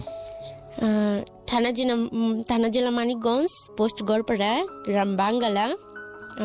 নানার নাম হচ্ছে, ওনাদের নাম আমি বলতে চাই না। ঠিক আছে, ওকে ফাইন, ওকে, আমি আসলে ইন্সপায়ার, যদি আপনি না জান তাহলে আমি আসলে ইন্সপায়ার করছি না। ওকে ফাইন, বলুন তারপর। তো কেননা ওনাদের কেউ আজকে হয়তো ওই জায়গার মানুষ কেউ শুনবে, তখন বলবে যে ওনারা এরকম হইতে পারে, কেউ আমার আপনজনদেরকে আমি বলবো ঠিক আছে, অন্য কেউ অসম্মান করবে, সেটা আমি চাইবো না। তাদের অসম্মান করার জন্য আমি গল্পটা বলা না, আমার গল্পটা বলা হচ্ছে আমার বুকটা ব্যথায় ভরে আছে, আমার খুব কষ্ট হয়, এইসব কথাগুলো নিয়ে আমি আর চলতে পারতেছি না, আমার নিজের অনেক অপরাধ বোধ মনে হয়, এর জন্য আমার কথাগুলো বলা। তো আমাদের বাংলাদেশে আসার ব্যবস্থা হয়, তো সুপার ম্যাম আমাদের নিজে বাংলাদেশের বর্ডারে দিয়ে যায়, পুলিশের হাতে হ্যান্ড ওভার করায়। 2015 সালে তারিখ মনে আছে? হ্যাঁ, 2015 সালে ডিসেম্বরের 19 তারিখ। তারপর ওইখানে একটা মেয়েদের হোমে আইনে আমাকে রাখা হয়। আমার নানাকে ফোন দিয়ে বলা হয়, সে আমাকে নিতে চায় না, তাকে বলা হয় যে রিপাকে যে রিসিভ করবে, গার্জিয়ান হিসেবে যে নিবে, তাকে 50,000 টাকা দেওয়া হবে। তখন আমার নানা পরের দিন চলে আসে নাম্বার নিয়ে। তো সরকারিভাবে ওখানে যে সেলাই কাজটা আমি করতাম। টাকা কি দেওয়া হয়েছিল নাকি জাস্ট এই মিথ্যা কথা? সত্যি দেওয়া হয়েছিল। আপনার নানাকে 50,000 টাকা দেওয়া হয়েছে? এটা কে দিয়েছে, বাংলাদেশ গভর্নমেন্ট না ইন্ডিয়া? ইন্ডিয়ান গভর্নমেন্ট, ওই দেশের 25,000 না কত হাজার টাকা, আমাদের ওখানে প্রত্যেকটা বাচ্চার একটা হতো, কিছু টাকা জমা হতো যারা সেলাই কাজ করতো। ওকে। তাছাড়াও বাচ্চাদের জন্য একটা ভবিষ্যৎ চিন্তা করে, যখন একটা বাচ্চা বের হয় 18 বছর পূর্ণ হওয়ার পরে, তখন ওই অ্যামাউন্টটা তাকে দিয়ে দেওয়া হয়, ওই টাকাটা দিয়ে দেওয়া হয়। তো আর আমাকে তো সবাই করতো, আর আমি অনেক কাজ করতাম, অনেক সেলাই কাজ করতাম। কি ধরনের সেলাই কাজ পারেন আপনি? আমি হাতের এমব্রয়ডারি সেলাই কাজ পারি, যেগুলো সত্যি খুব সুন্দর। আমার নিজেরই মনে হয় যে আমি যে ভালো একটা কাজ করতে পারি। আমি মেশিন চালাইতে পারি। তো আমি যে একটা চাদর, অনেক বড় বিছনা চাদর এমব্রয়ডারি করে দিচ্ছি একটা ম্যামকে, তারপরে একটা শাড়ি, পাঞ্জাবি, রুমাল, অনেক আইটেমের। ওকে, ঠিক আছে। তো আপনার নানা আপনাকে রিসিভ করতে যায়? হ্যাঁ, একটা ছেলেকে, এলাকার একটা ছেলেকে নিয়ে আসলো রিসিভ করতে। তো আমি খুব খুশি ছিলাম। আমাকে যখন আমার ওই যে বাবা যে লোকটা, ওনাকে পুলিশ নিয়ে আসে, তো আমাকে বলে রিপা মামলা করে দাও ওনার নামে। ওই দিনই পুলিশ নিয়ে আসে? না, তারপরের দিন। আচ্ছা। বলে ওনার নামে মামলা করে দাও। তো ওনার সাথে ওনার মা আসে, আমার দাদি হয়ে সম্পর্কে যতটুকু, ওই মুহূর্ত পর্যন্ত আর কি। তো উনি আমার সাথে খুব চিল্লাচিল্লি করতেছে, তুমি একটা ডাইনি নিয়ে, আমার বংশ পরিচয় আছে, তোমার জন্য আমার ছেলেকে শেষ পর্যন্ত থানায় আসতে হলো, আমার ছেলে এরকম কাজ করতেই পারে না, আমার ছেলে তোমাকে চিনেই না, ঠিক আছে। পরে আমি বলতেছি, কান্না করে দিছি যে আপনার এই বয়স আইসা আপনার ছেলের জন্য আপনার কত মায়া, সে এখানে আসছে, আপনি মানে 2-10 মিনিট হয়েছে আসছে, তাকে নিয়ে আসছে, আপনার খারাপ লাগতেছে, অসম্মান মনে হইতেছে, কত কিছু, আপনার এই ভালোবাসাটা আমার খুব ভালো লাগতেছে। কিন্তু আমি খুব দুর্ভাগ্য একটা মেয়ে যে এই খারাপ লাগাটা আমার মার মধ্যে হইল না, আমার বাবার মধ্যে হইল না। সে যদি আপনার গর্ভের ছেলে হয়, আমার জন্মদাতা পিতা, তাহলে তার থেকে আপনার থেকে আমার অধিকারটা বেশি। সে আমার সাথে যেটা করলো সেটা কি সে ঠিক করছে? লোকটা কান্না করতেছিল। প্রিয় শ্রোতা, আপনারা শুনছেন প্রাণ মিস্টার ম্যাঙ্গো ক্যান্ডি প্রেজেন্স জীবন গল্প। জীবন গল্পের অতিথির গল্পে আবারও ফিরবো, তার আগে আপনাদেরকে মনে করিয়ে দিচ্ছি, সিচুয়েশন যখন খুব কড়া, মন বসে না কোনো কাজে, তখন মন ঠিক করতে মুখ দিতে পারেন কাঁচা আমের স্বাদে Pran mister mango candy, good mood guaranteed. আমরা ফিরে যাচ্ছি আমাদের অতিথির গল্পে। জি। তখন পুলিশ সবাই নানাও বললো যে মামলা করে দাও। তখন ওই যে কাউন্সিলর ম্যাডামের কথাটা মনে পড়লো। আর তাছাড়া ওই মুহূর্তে আমি এটি চিন্তা করছি যে আমার বাবা আমার সাথে এটা করছে, আর উনি আমার বাবা কিনা সেটা তো আমি জানি না। ওনাকে কোনদিন আমি বাবা বলে ডাকিও নাই, সুযোগও পাইনি। যে 10টা বাচ্চা আমাকে মিডিয়ার সামনে নিতে চায়, যে সাংবাদিকদের সামনে একটা, মানে আমরা যে 4 জন আসছি 4 জনকে নিয়েই একটা বোর্ড মিটিং ডাকার জন্য করা হয়, যে এখানে এই আজকে যে লাইফে আসছি আমি, তো এরকম একটা লাইফের আয়োজন করা হয়। বাট সেখানে আমি ওনার নামে মামলাও করি না, আর ওনাকে সসম্মানে আমি ছেড়ে দিই। ওনাকে আমি কিছু বললাম, শুধু এতটুকু বলি, এর থেকে যদি আপনি আমার কিডনি 2টা বিক্রি করে দিতেন তাহলে হয়তো আমি কষ্ট পেতাম না, বা আপনি আমাকে বলতে পারতেন যে মা আমি তোমাকে বিক্রি করে দিতেছি, তো আমি স্বেচ্ছায় চলে যেতাম। পরে ম্যাডাম আমাকে বললো যে লিপা এরকম করো না, ওনাকে শাস্তি দেওয়ার দরকার, ওনাকে তোমার প্রাপ্যটা তোমার বুঝে নেওয়া উচিত। উনি তো এমন লোক না যে তোমাকে তোমার প্রাপ্যটা ফিরাই দিবে, এই যে তোমার এতগুলো বছর নষ্ট হয়ে গেছে এগুলো কি উনি ফিরাই দিবে? পরে আমি বললাম যাই হোক সেটা আল্লাহ দেখবে। আল্লাহকে তারপর বলি যে উনি যদি আমার বাবা হয়ে থাকেন ওনাকে যেন ক্ষমার দৃষ্টিতে দেখেন, আমি তো ওনাকে কখনোই বাবা হিসেবে স্বীকার করতে পারবো না। মানে ওই রাগটা আমার তখন আর ছিল না, এত বছর পরে ফিরার পরে। তারপর উনি চলে গেল, আমাকে পুলিশ টাকাগুলো দিল। তো আমি এতগুলো টাকা, জীবনে টাকা ধুলিনি হাত দিয়া, হাতে পায়ে আমার হাত পা কাঁপা শুরু হয়ে গেছে। সাথে সাথে আমি আমার নানাকে জড়াই ধরলাম, বাট নানা আমাকে জড়াই ধরলো না। তো আমি নানার হাতে দিলাম টাকাগুলা, দেওয়ার পর আমাকে বাসায় নিয়ে গেলাম, খুব খুশি ছিলাম। বাসায় নিয়ে যাওয়ার পর ম্যাডাম আমাকে ডাকলো যে রিপা আসো, তোমাকে লাইভে করবো, আমি চাই যে এই ভুলটার জন্য কেউ না করে। বাট ওই মুহূর্তে আমার মনে হচ্ছিল না আমি মিডিয়ার সামনে ফেস হবো না, আমি জব করবো, আমি নিজের পায়ে নিজে স্টাবলিশ হবো। আমি চাই না আমাকে সবাই এইভাবে চিনুক জানুক, তো আমার কাছে ভালো লাগে নাই। তাছাড়া আমার মনে হয়েছে যে যদি 10টা বাচ্চা শুনে যে একটা 6 বছরের বাচ্চাকে বাবা জোয়ার টেবিলে বিক্রি করে দিতে পারে, তাদের বাবারা যদি নেশা করে, তখন ওই বাচ্চাদের ভিতরে একটা আতঙ্ক হবে যে আমার বাবা তো এরকম করতে পারে। করবে না, তারপর এটা নিয়ে 1 মিনিটের জন্য যদি ভাবে, সেটাই হবে আমার জন্য খারাপ লাগা। তো সেই জন্যই আমি আমার বাবাকে কারোর সামনে ফেস করলাম না, আর আমি আসলে জানি না যিনি আমার বাবাকে না। তারপর আমি বাড়িতে গেলাম। পরের দিনই ওইখানে মানিকগঞ্জে তালাসীমা অ্যাপার্টমেন্ট একটা লিমিটেড একটা গার্মেন্টস ফ্যাক্টরি আছে, ওইখানে আমি ঢুকলাম।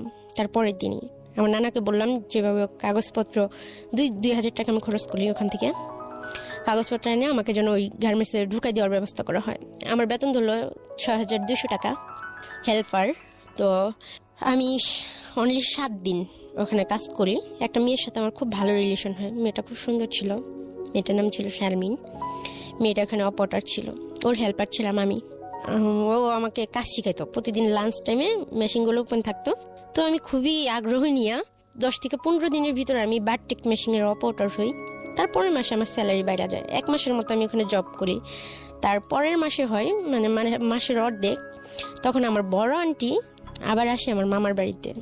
আসার পরে উনি, তার আগে হয় কি যে আমার খালাতো ভাই আছে, ও আমাকে ডাকে একটা কথা বলার জন্য। তো বাসার সবার সামনে ওরা আমার সাথে খুব খারাপ বিহেভ করে, কেন ওরা আব্বু আম্মু এটা পছন্দ করে না, আমার মামা মামিরা পছন্দ করে না তাদের বাচ্চা আমার সাথে মিশুক। বাট ও আমার সাথে বাইরে দেখা করে ফোন করে, পরে বলে যে আপু তোমাকে আমার একটা কথা বলার আছে, তুমি তো জানো তোমার মা মারা গেছে, কিন্তু তোমার মা না মারা যায়নি, আমাদের বড় আন্টি আছে না, উনি তোমার মা হয়। তুমি যখন হারাই গেছিলা, খোঁজ খবর ছিল না, তখন উনি অনেক কান্না করছে। উনি বলছে যে আমার ছেলেটাও মরে গেল অকালে, আমার মেয়েটাও এইভাবে হারাই গেল তোমাদের জন্য, আমার মেয়েটাকে দেখে রাখতে পারলা না, এইভাবে কান্না করছে। এটা আমি শুনছি। কি বলেন? হ্যাঁ, তো যে আম্মু আমার আমার কাছে আমার 4 বছর বয়সে আমার জ্ঞান অনুসারে মানে মারা গেছে সুইসাইড করা। সে আমার কাছে 2015 সালে আবারও ফিরে আসলো, বাট সে আমার মা হিসেবে ফিরে আসে নাই। দাঁড়ান একটু পজ নিচ্ছি, কজ ওভারলোডেড হয়ে যাচ্ছে আসলে। মানে আমি অনেক দিন পরে এরকম স্পিচলেস অবস্থায় কোনো স্টোরি আমি শুনছি যেখানে আমার ইন্টারাকশন জিরো। আমি কথা বলতেই চাই না, কজ আমি আপনাদের এই ফ্লোটা নষ্ট করতে চাই না। কিন্তু আমার একটা কোয়েরি, যেটা আমার মনে হয় আমার লিসনারদেরও কোয়েরি, সেটা হলো যে আপনাকে বলা হয়েছে আপনার মা সুইসাইড করে মারা গেছে, আবার বাবার প্রেজেন্সও ছিল এখানে। এতদিন পরে আপনি যেটা জানলেন যে আপনার বড় আন্টি যে পরিচয়টা দেয় সে হচ্ছে আপনার মা, এটা আপনাকে বললো আপনার কাজিন? না, আমার খালাতো ভাই। ও তো কাজিনই হয়। তাহলে খালাতো ভাই আপনাকে বললো, তারপরে আপনি এটাকে সত্য না মিথ্যা আপনি যাচাই করেননি বিষয়টা? 100%। কি করলেন আপনি? স্টেপ বাই স্টেপ জান প্লিজ। আমি আমার নানার সাথে কথা বললাম যে নানা উনি কি আমার মা হয়? বলতেছে না, এইসব কথা তোমাকে কে বলছে? তো আমি অনেক খুশি ছিলাম, ওনার কথা মনে করলে আমার সত্যি খুব খুশি লাগে। তো আমার মা এত সুন্দর, উনি আমার মা, মানে এরকম ভাবতেছে। আপনি বড় আন্টি হিসেবে জানেন? হ্যাঁ, ওনার একটা ছেলে আছে, তো ওনার ছেলের নাম হচ্ছে রাফি। ওনার বিয়ে হয়েছে খুব ভালো পরিবারে। তো সেখানে নাকি বলা হয়েছিল যে সে আনম্যারিড, আর আমরা যে তার হাজবেন্ড অনেক ভালো, যার কারণে একটা ছেলে অবশ্যই তো বুঝতে পারে যে একটা মহিলার যদি 2টা বাচ্চা হয় সে অবশ্যই বিয়ের পর বুঝতে পারবে, যতই সে তাকে বলা হোক আনম্যারিড। বাট সে অনেক সুন্দরী ছিল, শিক্ষিত ছিল।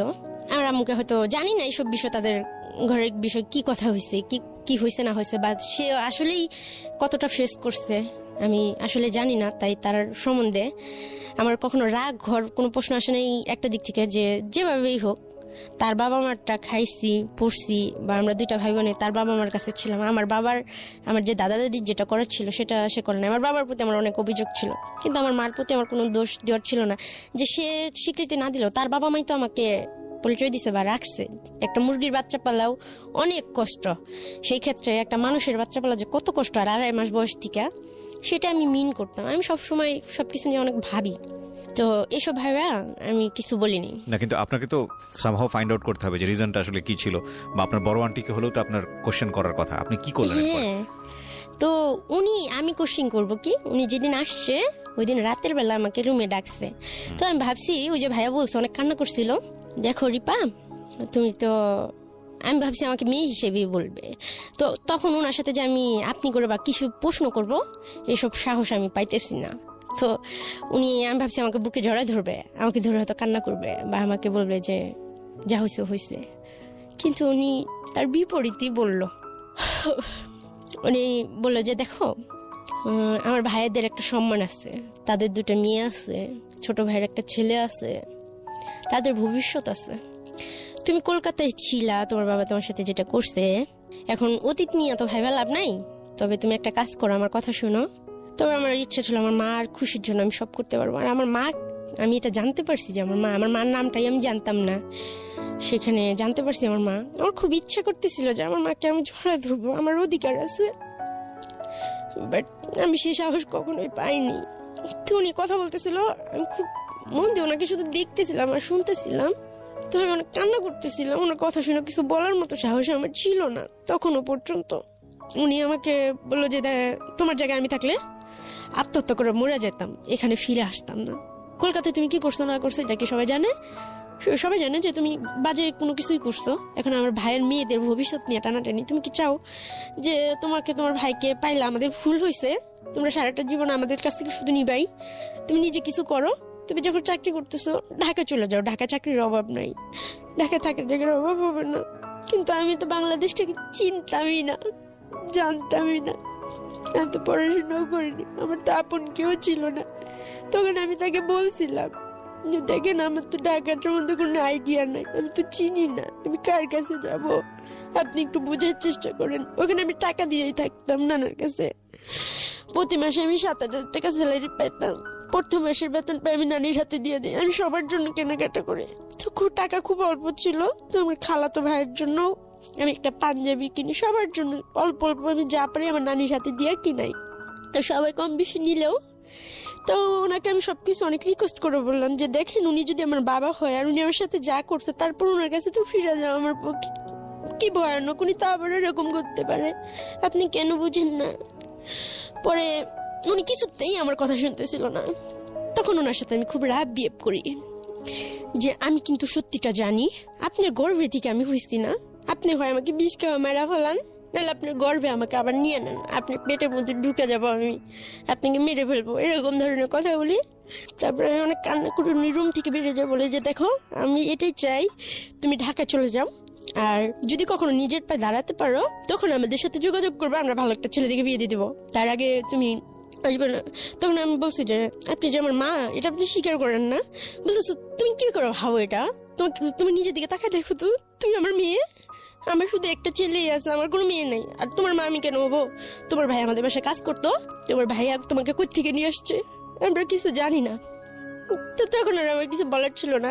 আর মা যেখানে উনি স্বীকার না করতে পারে, তারপরে চেহারা সবকিছু মিলা, মানে বিষয়টা কি, মানে আপনার চেহারার দিকে তাকানো, আপনি দেখতে কালো আর আপনার মা সুন্দর ছিল, বিষয়টা কিরকম? হ্যাঁ। এই কারণেই মানে আরেকটা কনফিউশন আমার এখানে তৈরি হয়েছে, সেটা হচ্ছে যে যেটার বলা হলো যে সুইসাইড করেছে হ্যাঁ।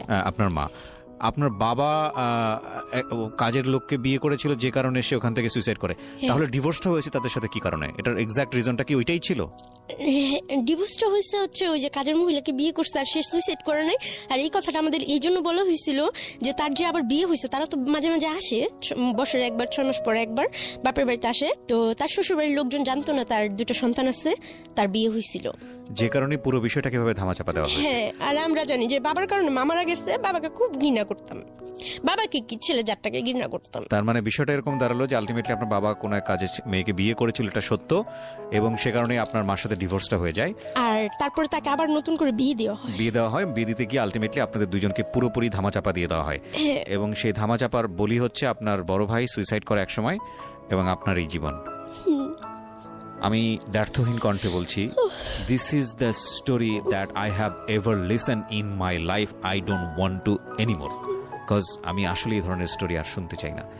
মানে একটা মানুষকে খুন করার জন্য একটা বুলেট এনাফ, একটা উগ্র মস্তিষ্কের চিন্তা কিছুক্ষণের জন্য এনাফ, এবং আমি যদি বলি যে একটা মানুষকে খুব ভয়ঙ্করভাবে নৃশংসভাবে হত্যা করার জন্য কিছুক্ষণের জন্য ব্রেনটা ডিসফাংশনের দরকার হয়।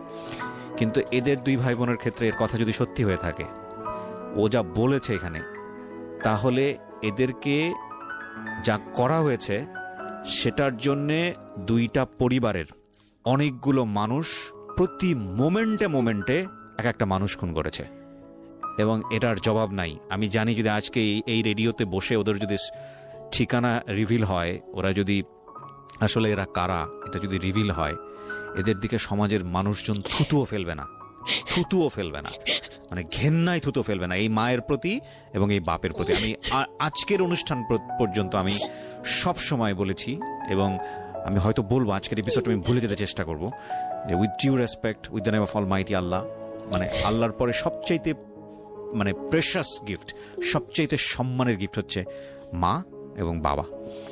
এই জায়গাটার কোনো ধরনের কোনো প্রকার কিছু বলার সুযোগ নাই, বাট মানে আমি নিতে পারছি না। আমি এই বাপ এবং এই মাকে আমি যদি দেখতে পারতাম, আমার থুতু ফেলারও পর্যন্ত রুচি হবে না। Sorry to say, I am really not sorry. স্টোরিটা কন্টিনিউ করতে দেওয়া উচিত। ওকে প্লিজ বলেন, তারপরে কি হলো? আপনাকে ঢাকায় চলে আসতে বলা হলো, তারপর আমার ওনার সাথে জিত করে ওই কথাটাই আমার লাস্ট কথা হয় যে আমি আপনার পেটের মধ্যে ঢুকে যাব, আমি যাবো না ঢাকায়। বলতেছে তোমার জায়গায় আমি থাকলে, বারবার যখন এই কথা বলতেছে কলকাতা থেকে, তুমি সেটা কি করে, কোন মুখ নিয়ে তুমি যে হাঁটো রাস্তায়, তোমার লজ্জা করে না? তোমার জায়গায় আমি থাকলে তো আত্মহত্যা করে মরে যেতাম। আর কত খাবা আমার ভাইয়াদেরটা, আমার মা বাপেরটার কত খাবা? এখন বড় হয়েছে, এখন নিজের মতো করে খাও, ঠিক আছে? আমার বাপ মা, আমার ভাই বোনের সম্মানের দিকে তাকায়, তুমি মা প্লিজ চলে যাও যেদিকে পারো। উনি ওকে মা শব্দটা উচ্চারণ করেনি, সরি।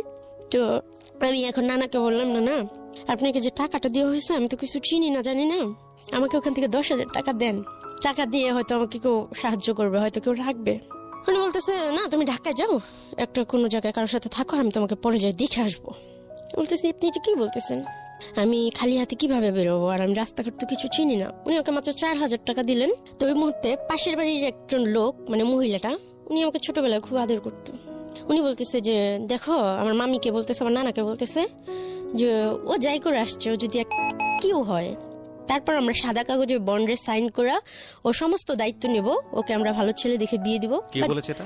এটা পাশের বাড়ির। আচ্ছা। ওই আন্টির নাম হচ্ছে সুলতান আন্টি। ওনার মা আমাকে খুব ভালোবাসতো, উনি আমাকে খুব ভালোবাসতো, ওনার বাবা মানে ওদের পরিবারটা আমার ভালোবাসতো, মানে এই পাশাপাশি রুম। প্রিয় শ্রোতা, আপনারা শুনছেন প্রাণ মিস্টার ম্যাঙ্গো ক্যান্ডি প্রেজেন্স জীবন গল্প।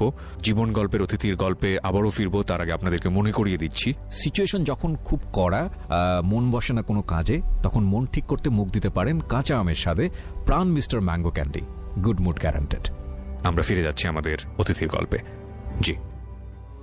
তারপর ওনাকে বললাম যে দেন আমাকে 10,000 টাকা দেন। তো উনি পুরো 45,000 টাকা আমাকে ছুড়ে মারে আমার গায়ের উপরে।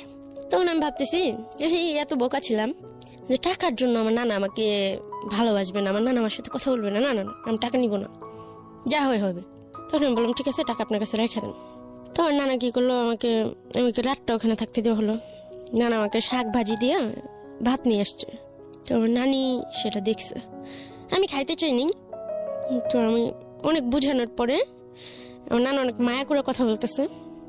আর আমি ছোটবেলা থেকে একটু ভালোবাসাই চাইছি, দামি পোশাকও চাইনি, ভালো খাবারও চাইনি। অনেক আদর করে বলার পরে মাত্র ভাতের প্লেটে হাতটা রাখছি, আমার নানি এসে ভাতের প্লেটটা ফালাই দিল। কুকুরগুলো ভাতগুলো খেলাম। পরে আমার আন্টি যে ছিল, আমার মার যে বোন, ওনার বিয়ে হয়েছে, ওনার ছেলেই আমাকে বলছে জুনি আমার মা হয়। আর একটা মেয়েও আছে, ওনার ছেলে ম্যাট্রিক পরীক্ষা দিছে আমার সমান বসিয়ে, এখন কোন ক্লাসে পড়ে আমি জানি না। আর ওনার মেয়ে আছে, ওনার হাজবেন্ড উনি অনেক সুন্দর। উনি হাজবেন্ড আমার সাথে ছোটবেলা অনেক রাব বিয়ে পড়তো, তখন আমি বুঝতাম না। তো আমি ওনাকে ফোন দিই যে আন্টি এরকম এরকম আমাকে তো বের করে দিছে, আপনার বাসায় থাকে কি আমি চাকরি করতে পারবো? ওনার বাসার ওখানে গার্মেন্টস আছে। বলছে হ্যাঁ তুমি চলে আসো, সমস্যা নেই, তুই চাকরি করবা, টাকা দিবা, থাকবা, খাবার, সমস্যা কি? দরকার হলে আমি আমার বাসায় না থাকতে পারলে আরেক বাসায় ঠিক করে দেবো। যখন আমরা আঙ্কেলকে ফোন দেওয়া হয়, রাত হয়ে যায়, রাত 8-9 বাজে। আঙ্কেল আমাকে বলতেছে, ওনাকে আমি আব্বু বলে ডাকতাম। আমি এই জন্য আব্বু বলে ডাকতাম, উনি যে স্পর্শ আমাকে করতো আমার খুব বাজে লাগতো, তো ওনাকে আমি বাবা বলে ডাকতাম। তো বলতেছে আব্বু আমি কিন্তু আসতেছি। তো উনি বলতেছে দেখো তুমি সব পাইবা, তোমাকে জামা কিনে দিব, ভালো ড্রেস আপ দেবো, সব দিব, কিন্তু তোমার আমার সাথে থাকতে হবে, আমার সাথে ফিজিক্যাল করতে হবে, আমার যখন ইচ্ছা তখন তোমার সাথে ফিজিক্যাল করতে হবে। আমি বলতেছি আমি আপনাকে বাবা বলে ডাকছি, এটা কিভাবে সম্ভব? এর থেকে তো মরে যাওয়াই ভালো। তো ওনার মনে এতটুকু আমার জন্য দয়া হয় না, ওনারও কিন্তু মেয়ে আছে। উনি বলতেছে এটা না হলে তুমি আমার বাসায় যেতে পারবা না। ভাগ্য কত নিষ্ঠুর হয়ে আমার জন্য দাঁড়াইছিল, এতে আমার কোনো দোষ ছিল? তো আমি আন্টিকে আর কিছু বলতে পারলাম না যে আন্টি আঙ্কেল আমাকে এই কথা বলতেছে, আর ওনাকে আমি বাবা বলে যেখানে ডাকি। তো আমি ওনার রাস্তায় বাসার সামনে যাই, ফিরে আসলাম। তো যে মেয়েটার সাথে আমি কাজ করি, ওই যে আমার অপরার ছিল, ও ঢাকা আসতো, পরে ওর বাসায় আমাকে নিয়ে গেল। মেয়েটা স্মোকিং করতো। তো ওই রাতে আমি অনেকগুলা 1 প্যাকেট সিগারেট কিনে সিগারেট খাইতে পারতাম না, বাট আমি ট্রাই করি সিগারেট খাওয়ার জন্য। মানুষ বলে সিগারেট খেলে কষ্ট চলে যায়। তারপর আম্মুর কথাটা বারবার মনে পড়তেছিল। আম্মু বলতেছিল যে তোমার জায়গায় আমি থাকলে আত্মহত্যা করে ফেলতাম, আমি মরে যেতাম। তো আমিও অনেক ভাবছি যে আল্লাহ আমাকে মৃত্যু দিয়ে দাও। ওই মেয়েটা বলতেছে তুই কান্না করিস না, তোকে আমি সব ঠিক করে দিব, অনেক টাকা পাবি, তুই ঢাকায় নিয়ে যাবো তোকে। এখান থেকে কি করবি? এখানে থাকলে সমস্যা হতে পারে, আমার আম্মু আব্বু এসে ঝামেলা টামেলা বলে সারা রাত বসে সিগারেট জ্বালাইতেই থাকলাম। খাইতে পারতেছি না, মুখে ধোয়াটা নিচ্ছি আর ফালাই দিচ্ছি, আর কান্না করতেছি যে আল্লাহ তুমি আমার প্রতি কি একটু দেওয়া হয় না, আমি এত পাপি। তারপর ওই মেয়েটা নিয়ে আসলো মিরপুরে, আনার পর মেয়েটা আমার সাথে সেম কাজটাই করে যেটা আমার বাবা আজ থেকে 10 বছর আগে করলো। আমি মিরপুরটাকে ফার্স্ট পাড়াতেই আমি চিনতাম না। পরে একটা আবাসিক হোটেলে মেয়েটা আমাকে নিয়ে যায়, বলে যে এখানে স্যাররা থাকে, এখানে একটা লোক তোমাকে গার্মেন্টসে চাকরি দিয়ে দিবে, থাকা খাওয়ার ব্যবস্থা করে দিবে, আমি আসতেছি, তুমি একটু বসো, আমি স্যারের সাথে কথা বলে আসতেছি। মেয়েরা কি করে, ওই যে ম্যানেজার থাকে তার কাছ থেকে 10,000 টাকা নিয়ে আমাকে রেখে চলে যায়। তো ওখান থেকে আমাকে আর বেরোতে দেয় না। পরে একজন সাংবাদিক আসে, ফার্স্ট আমাকে আমার গায়ে টাচ করে, ওনার হাতে পা ধরে অনেক কান্নাকাটি করে। সে একজন সাংবাদিক ছিল। উনি বলতেছে এসব নাটক, তোমাদের মেয়েদের নাটক দেখতে দেখতে আমার ভালো লাগে না, তুমি তো ভালো নাটক করতে পারো। সাংবাদিক আপনি বুঝলেন কিভাবে? ওনার গলায় আইডি কার্ড ছিল, তারপর ইয়া ছিল মানে মিডিয়ার যে মাইক্রোফোন ওই কি থাকে না বুম, কথা বলে যে, হ্যাঁ হ্যাঁ মাইক্রোফোন, ওটাও ছিল হাতে। হ্যাঁ ক্যামেরা ছিল, মানে পুরো ফেজের। তারা দেখলে যে কেউ মূর্খ মানুষ চিনবে যে তারা সাংবাদিক। উনি আমার সাথে একটা পর্যায়ে ফিজিক্যাল করে, আমার অনেক ব্লিডিং হয়। তারপর উনি আমার কাছে ক্ষমা চায়, আমাকে বলে আসলে আমি বুঝতে পারিনি, তোমার কথাগুলো বিশ্বাস হয় নাই, তুমি ওকে মাফ করে দাও, বাট তোমাকে আর কেউ কিছু করবে না, আমি যতদিন বাঁচবো তোমাকে দেখবো তোর। তারপরে উনি আমার কথাগুলো শুনে, মানে আগে উনার ইচ্ছা পূরণ করে তারপর উনি আমার কথা শুনে, তখন তো আমার বাচ্চার কোনো ইচ্ছাই থাকে না, যে শেষ পর্যন্ত আমি আমার সতীত্বটাও ধরে রাখতে পারলাম না। আমার জীবন দিয়ে আমি কি করবো, কোনো সাইডে তো আমার থাকলো না। আল্লাহর প্রতি সেদিনকে আমি শুধু কষ্ট পাইছি, এতদিন যে কষ্ট পাইছি আমার কোনো কষ্ট হয় নাই, কিন্তু ওই দিনকে আল্লাহর প্রতি থেকে কেমন যেন আমার বিশ্বাসটা হয়ে গেছে। তারপরও আল্লাহ যা করে ভালোর জন্য করে। তো ম্যানেজার আমাকে অনেক বুঝাইলো যে দেখো যা হয়ে গেছে, তুমি এক কাজ করো, তুমি দেহ ব্যবসা করো, অনেক টাকা পাবা, স্বর্ণের গয়না পড়তে পারবা, দামি জামা পড়তে পারবা। মানুষের কাছে টাকা থাকলে মানুষ অনেক ভালোবাসে, কিন্তু পরপুরুষের সাথে থাকা আমার কাছে বিষের মতন লাগতো। আমি পারি নাই, বা আমার টাকার প্রতি কোনো চাহিদাও ছিল না, কিন্তু ওই মুহূর্তে তো আমার কাছে টাকাও ছিল না, জামা কাপড়টা ছিল না, কিছুই ছিল না। তারপরে উনি আমাকে বাসায় নিয়ে যায় ওই সাংবাদিকটা। একটু মাফ করবেন, একটু পজ দিচ্ছি আমি এখানে, আমার একটা কথা বলা প্রয়োজন। এই যে যারা আজকে রেডিওর এই গল্পটা শুনছেন, আপনাদের সবার প্রতি সম্মান রেখে বলছি, এই যে মাঝে মাঝে দেখেন না যে গাড়িতে করে তুলে নিয়ে যায় 8 জন 10 জন 15 জন 20 জন মেয়েকে, সবার মুখে এরকম করে মেকআপ দেওয়া, হ্যাঁ মানে, এবং কেউ ফেস পরিচয়টা দিতে চায় না। তারপরে আপনারা ওই যে মাঝে মাঝে ফেসবুকে ছবিগুলো ভাইরাল হয়, ভিডিওগুলো ভাইরাল হয়, একটা হোটেলের মধ্যে ঢুকছেন, সে হোটেলে এরকম কামরার সামনে দাঁড়ায় আছে বা কি একটা অবস্থা, হ্যাঁ খুবই অসামাজিক একটা অবস্থা। এবং ওই ভিডিওগুলো দিতে পারলেই মোটামুটি পয়সা ইনকাম করা যায়, বিশাল ভাইরাল হয়ে যায়, সবাই দেখতে চায় এরা কারা কারা দেহ ব্যবসা করে। হ্যাঁ, আজকের এই স্টোরিটা একটু মনে রাখেন, এর পরের বার যখন খারাপ ব্যবহার করবেন এদের সাথে, এই যে রিপা নামের যে মেয়েটা গল্পটা বলে যাচ্ছে, থুতু যখন ফেলবেন, যখন একটা স্ল্যাং ওয়ার্ড আছে না, এটা বলে যখন গালি দেবেন, অনেক সময় নিজের বাচ্চা কাচ্চাকে অনেক সময় উল্টাপাল্টা এই ধরনের গালি দেন এদের নাম তুলে, এই গল্পটা একটু মনে রাখেন যে এই মেয়েরা আসলে কারা, কিভাবে এরা এখানে আসে, কিভাবে আসতে এরা বাধ্য হয়। আপনি যদি মানুষ হয়ে থাকেন তাহলে আজকের পর থেকে এই এদের দিকে আঙ্গুল তোলা বন্ধ করেন, হ্যাঁ। এবং যারা সুবিধাপ্রাপ্ত তাদের অবশ্যই শিষ্টাচার বহির্ভূত আচরণ করা উচিত নয়, অন্তত এদের প্রতি। প্লিজ বলেন রিপা। তারপর ওই মেয়েটা তো 10,000 টাকা নিয়ে গেছে, তো উনি আমার সাথে থাকার পর বলতেছে আমি আমার বউকেও পাই নেই যে ফিজিক্যাল করার সময় এরকম কিছু, ঠিক আছে। তো উনি থাকছে আর কারোর সাথে আমার করে নাই। তো উনি বললো যে তোমার মাসে কয় হাজার টাকা লাগবে, হাত খরচ কি লাগবে, তুমি কি চাকরি করবা? তখন আমি ওনার সাথে কোনো কথাই বলতেছি না জিদের কারণে। আমার মন চাইতেছে ওনাকেই খুন করে ফেলি, বাট আমার কোনো ওয়ে ছিল না। তো সবাই মিলেই আমাকে বুঝায়, ম্যানেজার, ওনার সাথে আরও ওনার 2টো ফ্রেন্ড ছিল, সবাই অনেক বুঝে আমার জন্য ওষুধ নিয়ে আসে, আমাকে খাবার নিয়ে আসে, বলে রিপা দেখো সবাই এরকম মিথ্যা কথা বলে তো, আর সবাই এখানে কান্নাকাটি করে, এই করে সেই করে, আর এই জায়গায় আসে এই জায়গাটা চিনে না, এরকম হইতে পারে বলো? তুমি একটা হোটেলে আসছো, তুমি বলতেছো তুমি এটা চিনোই নাই, এটা কি হয়? তো এর জন্যই তোমার সাথে রাব বিহেভটা করা, ঠিক আছে? নাহলে তোমার সাথে আমি রাব বিহেভ করতাম না, এত হইতো না। বাট তুমি যে মানে করছো তাতে মনে হয়েছে যে তুমি এরকম না, তুমি মনে বাজে মেয়ে, ঠিক আছে? তখন তো আমি ভালো করে চলতেও পারতাম না, এখনো তো পারি না, আমি তো স্মার্ট হয়ে চলতে পারি না। তো বলতেছে যে তোমার সব কিছু দায়িত্ব আমি নিলাম, সমস্যা নেই। পরে উনি আমাকে 10 নম্বর ম্যাপটেক্স একটা গার্মেন্টসে ঢুকাই দিল, ওখানে আমার 6,500 টাকা স্যালারি ধরলো। ওনার ভাইয়ের মেয়ের সাথে উনি আমাকে রাখলো, তো ওনার বউ বাচ্চা আছে, যার কারণে ওনার নামটা আমি বলতেছি না। না ঠিক আছে, আমরা নিজেরও চাই না ওনার পরিচয়টা রিভিল হোক, ঠিক আছে বলেন। তো তারপর আমি চাকরি করতে থাকলাম। তারপরে চাকরি করতে করতে হঠাৎ একদিন আমি অসুস্থ হয়ে যাই, আমার গায়ে বসন্ত উঠে, অনেক জ্বর হয় আমার। তখন ওনারা আমার গার্জিয়ানকে খুঁজে যে তুমি যদি হঠাৎ করে মারা যাও তখন তোমার দায়ী ভারটা কে নিবে, বা তুমি কোথায় থাকো, তোমার গার্জিয়ানকে কেউ আসেও না, তুমিও ঈদ আসে বেড়াইতে টেড়াইতে যাও না, তুমি কোথেকে আসছো বা কি, এইভাবে তো আমরা তোমার রিস্ক নিয়ে তোমাকে রাখতে পারি না, তুমি সামনের মাসে অন্য কোনো জায়গায় থাকার জন্য ব্যবস্থা করো। তখন ওই ভাইয়াটা বলতেছে যে ওর সব ডিস্ক আমার। হঠাৎ করে একদিন ওনার একটা ফ্রেন্ডকে আনে, উনি ওনার ব্যবসায়ী, তো বলে তার সাথে আমার ফিজিক্যাল করতে হবে। আমি সেটা কোনোভাবে রাজি ছিলাম না।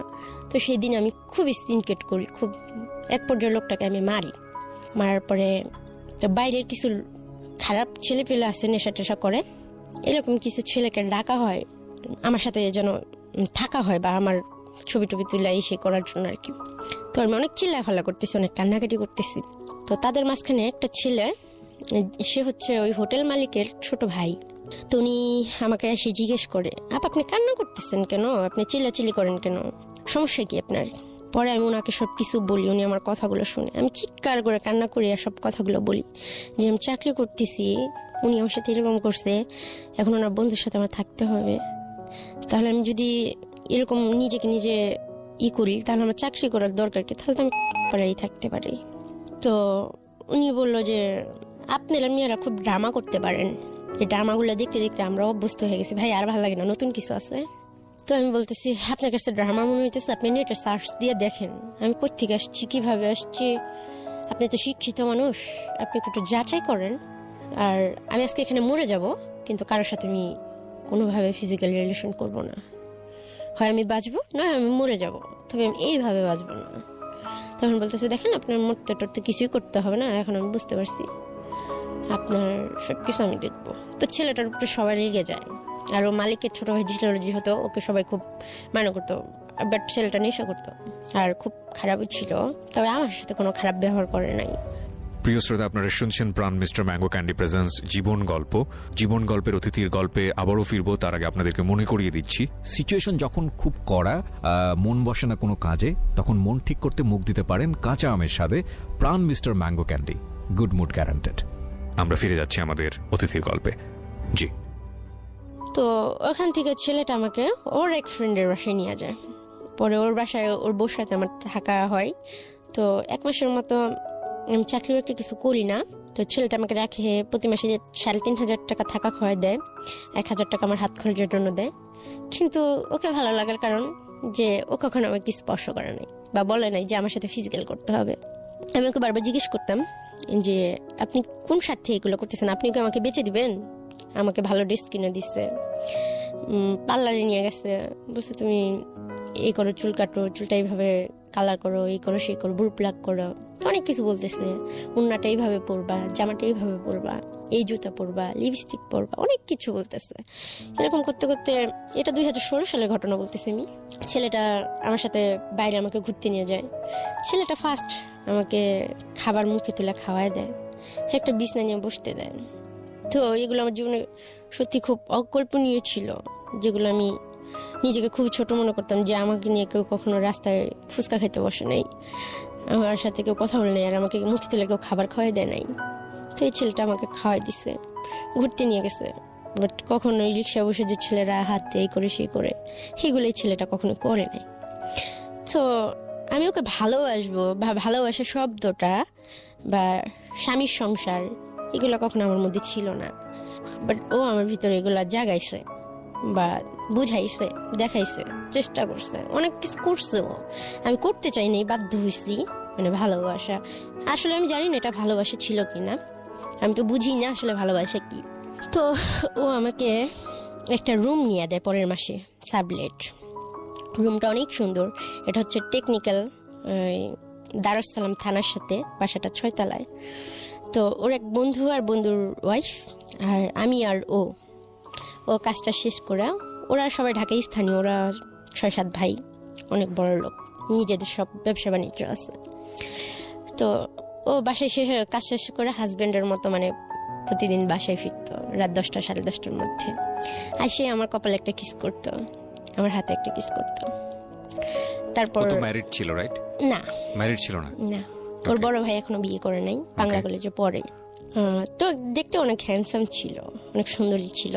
তো ওনাকে কখনোই মানে স্পর্শ করবো বা ওনার কাছে যাবো, আমি ওনাকে ভালোবাসবো, ওনার ওয়াইফ হওয়ার চিন্তা করবো, এটা তো আমি কখনো কল্পনা ভাবিনি।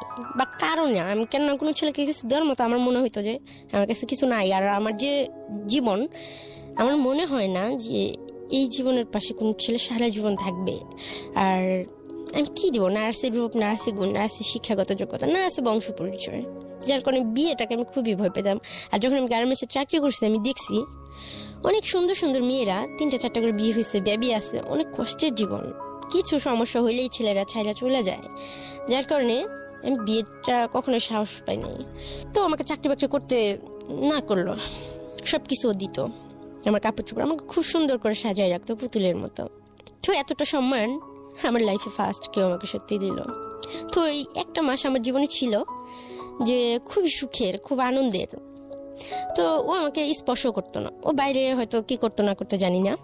তো এরকম ভাবে থাকতাম, রান্না বান্না করতাম, প্রতিদিন ওর জুতাটা মুছা পায়ে পরাই দিতাম ও যখন ঘর থেকে বের হইতো। ওর বন্ধুরা আফসোস করতো যে এরকম একটা মেয়ে যদি আমি পাইতাম, ওকে আমি বিয়ে করতাম, সারাটা জীবন আমার কাছে রাখতাম। আজকালকার মেয়েরা জুতো পরাই দেবো পায়ে, মানে এরকম ধরনের কথা বলতো। বন্ধু তুই অনেক ভাগ্যবান রে, মেয়েটা তোকে খুব ভালোবাসে। আমি আসলে ওকে ভালোবাসে না, ওকে শ্রদ্ধা করে এই জিনিসটা করতাম, ভালোবাসাটা আমার মধ্যে কখনো ছিল না। তখন ও আমাকে একদিন বলতেছি, লিপা তুমি কি আমাকে বিয়ে করবা? হ্যাঁ বলতেছি, দেখেন আপনারা এরকম মজা টজা করেন ঠিক আছে, হ্যাঁ আমাদের মতো মেয়েকে নিয়ে বিয়ে করবেন, আর আমার লাইফটা তো আপনি সবই জানেন। হ্যাঁ আমি ভাই বিয়ে করবো না, আর আপনার সাথে আমি এইভাবে থাকবো না। আমি নিজের পা নিজে দাঁড়াইতে চাই, আমি কিছু করতে চাই, আমার নিজের একটা পরিচয় বানাইতে চাই। তখন বলতেছে, দেখো তোমার কি আমাকে অবিশ্বাস হয়, আমাকে মনে হয় যে খারাপ ছেলে আমি। পরে আমি বলতেছি, এত আদর যত্ন করে আপনি যে আমার 2 মাস পরে বিক্রি করে দেবেন না, তার তো কোনো গ্যারান্টি নেই। পরে বলতেছে, আসলে বিশ্বাস জিনিসটা তোমার ভিতরে মরেই গেছে। তখন ছেলেটা আমাকে প্রতিদিন রাতে একটা করে ছুরা শিখাইতো, আমি নামাজ রোজা পড়তে পারতাম না, তো খুব ভালোবাসতাম। ফজরের নামাজ পড়াইতো, তাহাজ্জুদের নামাজ পড়াইতো, 5 ওয়াক্ত আমাকে নামাজ পড়াইতো ছেলেটা। আল্লাহ তাআলার প্রতি অনেক কথা বলতো, অনেক ধার্মিক টাইপের ছেলে ছিল। বাট সে নেশা করতো, সিগারেট খাইতো, এই করতো সে করতো। আমি প্রচুর সিগারেট খাইতাম, এখনো খাই আমি।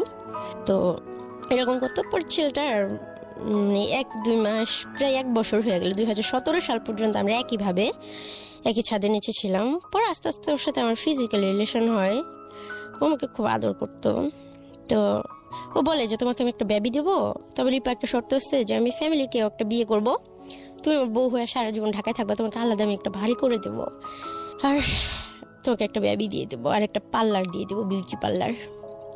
আর তোমাকে আমার ফ্যামিলিতে নিতে পারবো না, তুমি যদি একটা ভিক্ষুকের মেয়েও হইতাও আমার মার কাছে নিয়ে আমি তোমাকে রেখে দিতাম, বলতাম যে একটা ভিক্ষুকের মেয়ে। আর আমার হোটেলেই তোমার সাথে যে ঘটনাটা ঘটছে সেটা আমার ফ্যামিলির, আমার বড় ভাই, কোনো ভাই বলে মানিয়ে নেবো না যে এমন একটা মেয়ে আমার লাইফ পার্টনার হবে। তো সেটা বোঝার মতোই যে হ্যাঁ সত্যি। তো ছেলেটা আমার জন্য এত কিছু করতো, বা কখনো আমার টর্চার করতো না, কখনো মানসিকভাবে আমার খুশিটা দেখার চেষ্টা করতো। তাই আমাকে আস্তে আস্তে হয়তো বিশ্বাস করি, ভাবি যে ছেলেটা হয়তো আমার পাশে থাকবে। এরকম করতে করতে 2017 সাল পর্যন্ত আমরা একসাথে থাকি, অনেকই ভালোবাসি ছেলেটা। তো প্রত্যেকটা মেয়েকে ছেলেরা গোলাপ ফুল দেয়, তো আমার জীবনেও খুবই ছিল যে আমাকে যদি সত্যি কেউ ভালোবাসে আমাকে একটা গোলাপ ফুল দিবে। আমাকে যদি কেউ দিত, আমি এতটাই খারাপ দেখতে, আমাকে কোনো ছেলে গোলাপ ফুল দিল না, আমার খুব দুঃখ ছিল। তো একদিন পয়লা বৈশাখের দিন ও হঠাৎ করে একটা কানের দুল নিয়ে আসছে আর একটা গোলাপ ফুল নিয়ে আসছে। আয়শা ও অন্যদিকে হাসতেছে আর ফুলটা আমাকে দিছে। মনে হয় যে পৃথিবীর সবচেয়ে সুখের দিন ছিল এটা আমার, যে আমাকে ফার্স্ট কেউ ফুল দিছে। তো আমি খুব খুশি ছিলাম, আমি ভাবছিলাম সত্যি ও আমাকে বউ হিসাবে হয়তোই করতেছে, বা আমি হয়তো ওর বউ হয়ে থাকতে পারবো সারা জীবন, বা সারা জীবন ও হয়তো আমাকে দেখবে। কিন্তু সেটা কল্পনাই ছিল আমার, আর কিছু না। তো এরকম করতে হঠাৎ করে আমার পেটে বেবি চলে আসে। তো আমি বলি আমি বেবিটা নষ্ট করবো না। ও বলে, দেখো রিপা এখন তো বেবি নেওয়ার সময় হয় নাই, বেবিটা তুমি নষ্ট করে দাও। কিছুতে আমি কথাটা শুনি না। তারপরে বেবিটা নষ্ট করে দেওয়া হয় ওষুধ খাওয়া। তো আমার অনেক ব্লিডিং হয়, আবার আমার জ্বর টর আসে। তো আমার ফ্যামিলিকে খোঁজার চেষ্টা করে, বলে তোমার ফ্যামিলির সাথে যেভাবেই হোক আমি তোমার দেখি ফ্যামিলির সাথে অ্যাডজাস্ট করা দিতে পারি কিনা, তুমি আমার কথা শুনবা কিনা। তো একটা ছেলে আমার জন্য এত কিছু করতেছে, আজকে সেই 2015 সাল থেকে 16-17 পার হয়ে গেল, এত কিছু করতেছে, ছেলের কথাটা শোনা উচিত। তাছাড়া আমার ফ্যামিলিকে আমি অনেক মিস করি, ভালোবাসি, চাই তাদেরকে পেতে আমি। তো আমি আমার নানার বাড়িতে, ও আমাকে অনেকগুলো টাকা দিল, 8,000 টাকা দিল, অনেকগুলো কেনাকাটা কইরা আমি বাড়িতে গেলাম, মামার বাড়িতে। যা বললাম যে আমার বিয়ে হয়েছে, খুব বড় লোক ছেলে। তখন আমাকে সবাই অনেক আদর করলো। বিয়েটা তখন আমার হয় নাই। তো মিথ্যা বলে আমি দেখি যে আমি সবার কাছ থেকে অনেক ভালোবাসা পাইলাম, কিন্তু আমার খুব কান্না পাচ্ছিল যে আজকে শুনছে যে আমার হাজব্যান্ড অনেক বড় লোক, বা আমার কাছে এখন টাকা আছে, আমি ভালো একটা জামা পরে আসছি, ভালো একটা জুতা পরে আসছি। এর জন্য আমার যে মামিরা কখনো মানে আমার দিকে তাকাতো না, তারা বেডে আমাকে বসতে দিচ্ছে। আমি তো অবাক, কিন্তু ওই বেডে আর আমি বসি নাই। আর নানি আমার জন্য খাবার নিয়ে আসছে, কিন্তু আমার সেই দিনের কথা মনে পড়ে গেছে যে লাস্ট যেদিন আমি বের হই আমার খাবারটা আমার নানি নিয়ে ফালাই দিছিল। বাট সেদিনকে আমার নানি আমার জন্য মাংস দিয়ে ভাত নিয়ে এসে বলতেছে আমি তোমাকে খাওয়াই দিই মা। নানি মানে অনেক আদর করে বলতেছে। বাট আমি বললাম যে না, আমি রোজা রাখছি, আমি খাবো না। তো আসলে আমি রোজা রাখিনি, আমি ঠিকই বাসা থেকে ভাত খেয়ে গেছি। আসলে ওই খাবারটা খাওয়ার আমার কোনো ইচ্ছেই ছিল না। তো মিথ্যা কথা বলি আমি, আর ওনাদের খুব দেখতে ইচ্ছে করতেছিল, এর জন্য যাই। তো সব কিছুর পরে আমি এক জায়গায় বসি আর নানিকে জিজ্ঞেস করি যে নানি, তুমি আমাকে একটা সত্যি কথা বলবো, আমার খুব কষ্ট যে আমি কে বা আমার ভাই কে ছিল, আমরা কোত্থেকে আসলাম। তো উনি বলতেছে দেখো তোমার বাবা খুব খারাপ ছিল, তো এর জন্য তোমার মাকে আবার বিয়ে দেওয়া হয়েছে, সেই অনেক কথা বললো। তো ওইটাই তোমার মা, আমার মেয়ে সুখের দিকে তাকায় হয়তো আমাদের সামর্থ্য হয় নাই, যার কারণে তোমাকে ওইভাবে মানুষ করতে পারিনি। ঠিক আছে, দেখো আল্লাহ তো তোমাকে অনেক সুখে রাখছে, কিন্তু আমি তো জানি যে আল্লাহ আমাকে কত সুখে রাখছে, কি সুখে রাখছে, কেন সুখে রাখছে। এরকম করে আমি ওই দিনকে ওখান থেকে চলে আসলাম। ওনাকে 2000 টাকা দিলাম, নানাকে 1000 টাকা দিলাম, দিয়ে চলে আসলাম। আমি বললাম দেখো আমি তোমাদের কাছে কিছু চাই না, আমার বড় আন্টির একটা ছবি আমাকে নিয়ে দিবা, আমি ছবিটা বাঁধা রাখবো, মাকে তো দেখতে পারবো না। কিন্তু কেন পারবে না, তোমার বিয়ে হয়েছে না, তোমার হাজবেন্ডের অনেক টাকা আছে না, এখন তোমার মা তোমার সাথে অবশ্যই কথা বলবে। তখন আমি বললাম যে কত টাকা দিলে মা আমার সাথে কথা বলবে, স্বীকার করবে। পরে বলতেছে আগে নিজের পায়ে দাঁড়াও, তোমার হাজবেন্ডের কত টাকা আছে, কি আছে, তোমার হাজবেন্ড কি করে, সেই শুধু টাকার বিষয় নিয়ে জিজ্ঞেস করতেছে। তার কাছে টাকাটাই যেন সবকিছু। কে এটা? আমার নানি। ওকে। তো বলতেছে তুমি যে কোনো সময় জামাইকে নিয়ে, আমার মামি বলতেছে রিপা তোমার জামাইকে নিয়ে আসবো না, আমার ছেলেকে নিয়ে আসবো না। তখন আমি সত্যি খুব মানে আমি কখনো ইতিহাস, আমি অনেক গল্প বই পড়তাম, আমি অনেক গল্প শুনতাম ম্যাডামদের কাছ থেকে এতিমখানায়। কখনো আমি এরকম কোনো গল্প শুনিনি, এরকম কোনো জীবন দেখিনি। প্রত্যেকটা মানুষের জীবন আল্লাহ তাআলা ভালো খারাপের মাঝখানে কিছু কিছু দেয়। আমাকে আল্লাহ কি দিছে আমি খুঁজে পাইনি। আল্লাহ। তারপর চলে আসি। তো কিছুদিন পর আমার ওই বড় আন্টি বাড়িতে আসে, ওনার কিডনির সমস্যা, ওনার ব্লাড লাগবে, ওনার ব্লাড হচ্ছে ও নেগেটিভ। মানিকগঞ্জ সদরে উনি ভর্তি হয়। তো আমার নানি আমাকে ফোন দিয়া বলে বিষয়টা, আমার ব্লাডটা ও নেগেটিভ। আমি যাই সাথে সাথে হসপিটালে। তার কয়েকদিন আগে আমি বেবি নষ্ট করছি, আমার এমনিতে অনেক ব্লিডিং হয়েছে। ডাক্তার আমাকে বলে যে দেখো তোমার ব্লাড নেওয়া যাবে না। তো আমি বললাম কেন ডাক্তার? পরে বলতেছে উনি তোমার কি হয়? আমি কই আমার আন্টি হয়। পরে উনি অক্সিজেন নিতেছিল, ডাক্তার কিছুদিন নিবে না, বলতেছে তোমার শরীরের যে অবস্থা, তোমার এখন ব্লাড নিলে তুমি অসুস্থ হয়ে যাবা। কিন্তু আমার আম্মুর জন্য আমি জানি যে উনি আমার মা, ওনার জন্য আমি কিছু করতে পারবো, একটু রক্ত দিতে পারবো। আমার যদি এটা মৃত্যু হইতো আমি খুব শান্তি পাইতাম। তো অনেক রিকোয়েস্ট করে এক পর্যায়ে ডাক্তার পায়ে ধরে আমি যে ডাক্তার আমার রক্ত নেন, আমার রক্ত কোনো ভেজাল নাই, আমার রক্তে কোনো পাপ নাই, আমি কালো দেখে কি আমার রক্ত দেওয়া যাবে না ওনাকে? তো বলতেছে না রে মা, এরকম না বিষয়, ঠিক আছে তোমার যখন সাহস আছে তবে ভালো খাওয়া দাওয়া করো। বললাম ঠিক আছে। তো ওনাকে রক্ত দিছি। উনি যখন জানতে পারছে, উনি হাত থেকে স্যালাইনের ইটি খুলে ফেলছে, ছিটায় ভিটায়। হ্যাঁ, ওর রক্ত আমার শরীরে কেন দিয়ে হয়েছে এই সেই, ও আমার জীবনের সব ধ্বংস, ও আমার সামনে যেন কখনো না আসে। অনেক চিল্লাচিল্লি করলো, অনেক কিছু করলো। তো তার কিছুদিন পরে, মাসখানিক পরে, এটা 2017 সালের কথা বলতেছি, মানে 16-17 মাসখানে আর কি, আমার সঠিক মনে নেই, উনি কিছুদিন পরে মারা যায়। কেন মারা যায়? মানে ওনার কিডনির সমস্যা, হঠাৎ করে উনি মারা যায়। তো তার 2 দিন পর আমি জানতে পারি, আমাকে ওই খালাতো ভাই ফোন দিয়ে বলে যে আপু তোমার আম্মু তো মারা গেছে। কিন্তু আমার খুব আশা ছিল যে আমার মাকে আমি একবার হলেও হয়তো মা বলে ডাকতে পারবো, বা সেটা হয় না। আমি এতটাই খারাপ সন্তান ছিলাম যে আমার মাকে মা বলে ডাকতে পারিনি। উনি কি তাকে- মৃত্যুসজ্জায়ও কি আপনাকে ডাকে নাই? না, স্বীকার করে নাই আমাকে। তো আমার নানা নানিও আমাকে বলে নাই কথাটা। তার কিছুদিন আগে কিন্তু আমি রক্ত দিয়ে আসলাম। তো আমি খুবই ভাইগা পড়ি, জানলা তুমি এটা কি করলা। সে বাইচা ছিল, সুখে ছিল, আমার কোনো দুঃখ ছিল না। কিন্তু আশা ছিল যে একদিন হয়তো কথা বলতে পারবো, বা আমি হয়তো বড় লোক হয়ে গেলে আমার মা আমার সাথে কথা বলবে। আমি টাকার নেশা একটা সময় পাগল হয়ে গেছিলাম, যেভাবে হোক আমি টাকা অ্যারেঞ্জ করবো, আমার মার সাথে কথা বলবো, একবার আমার মাকে আমার বুকে জড়া ধরবো। তখন আমার কোনোদিন দামি জামা কিনতে ইচ্ছে করে নেই, কিন্তু আমার মার সাথে কথা বলার জন্য দামি জামা দরকার ছিল, ভালো জুতার দরকার ছিল।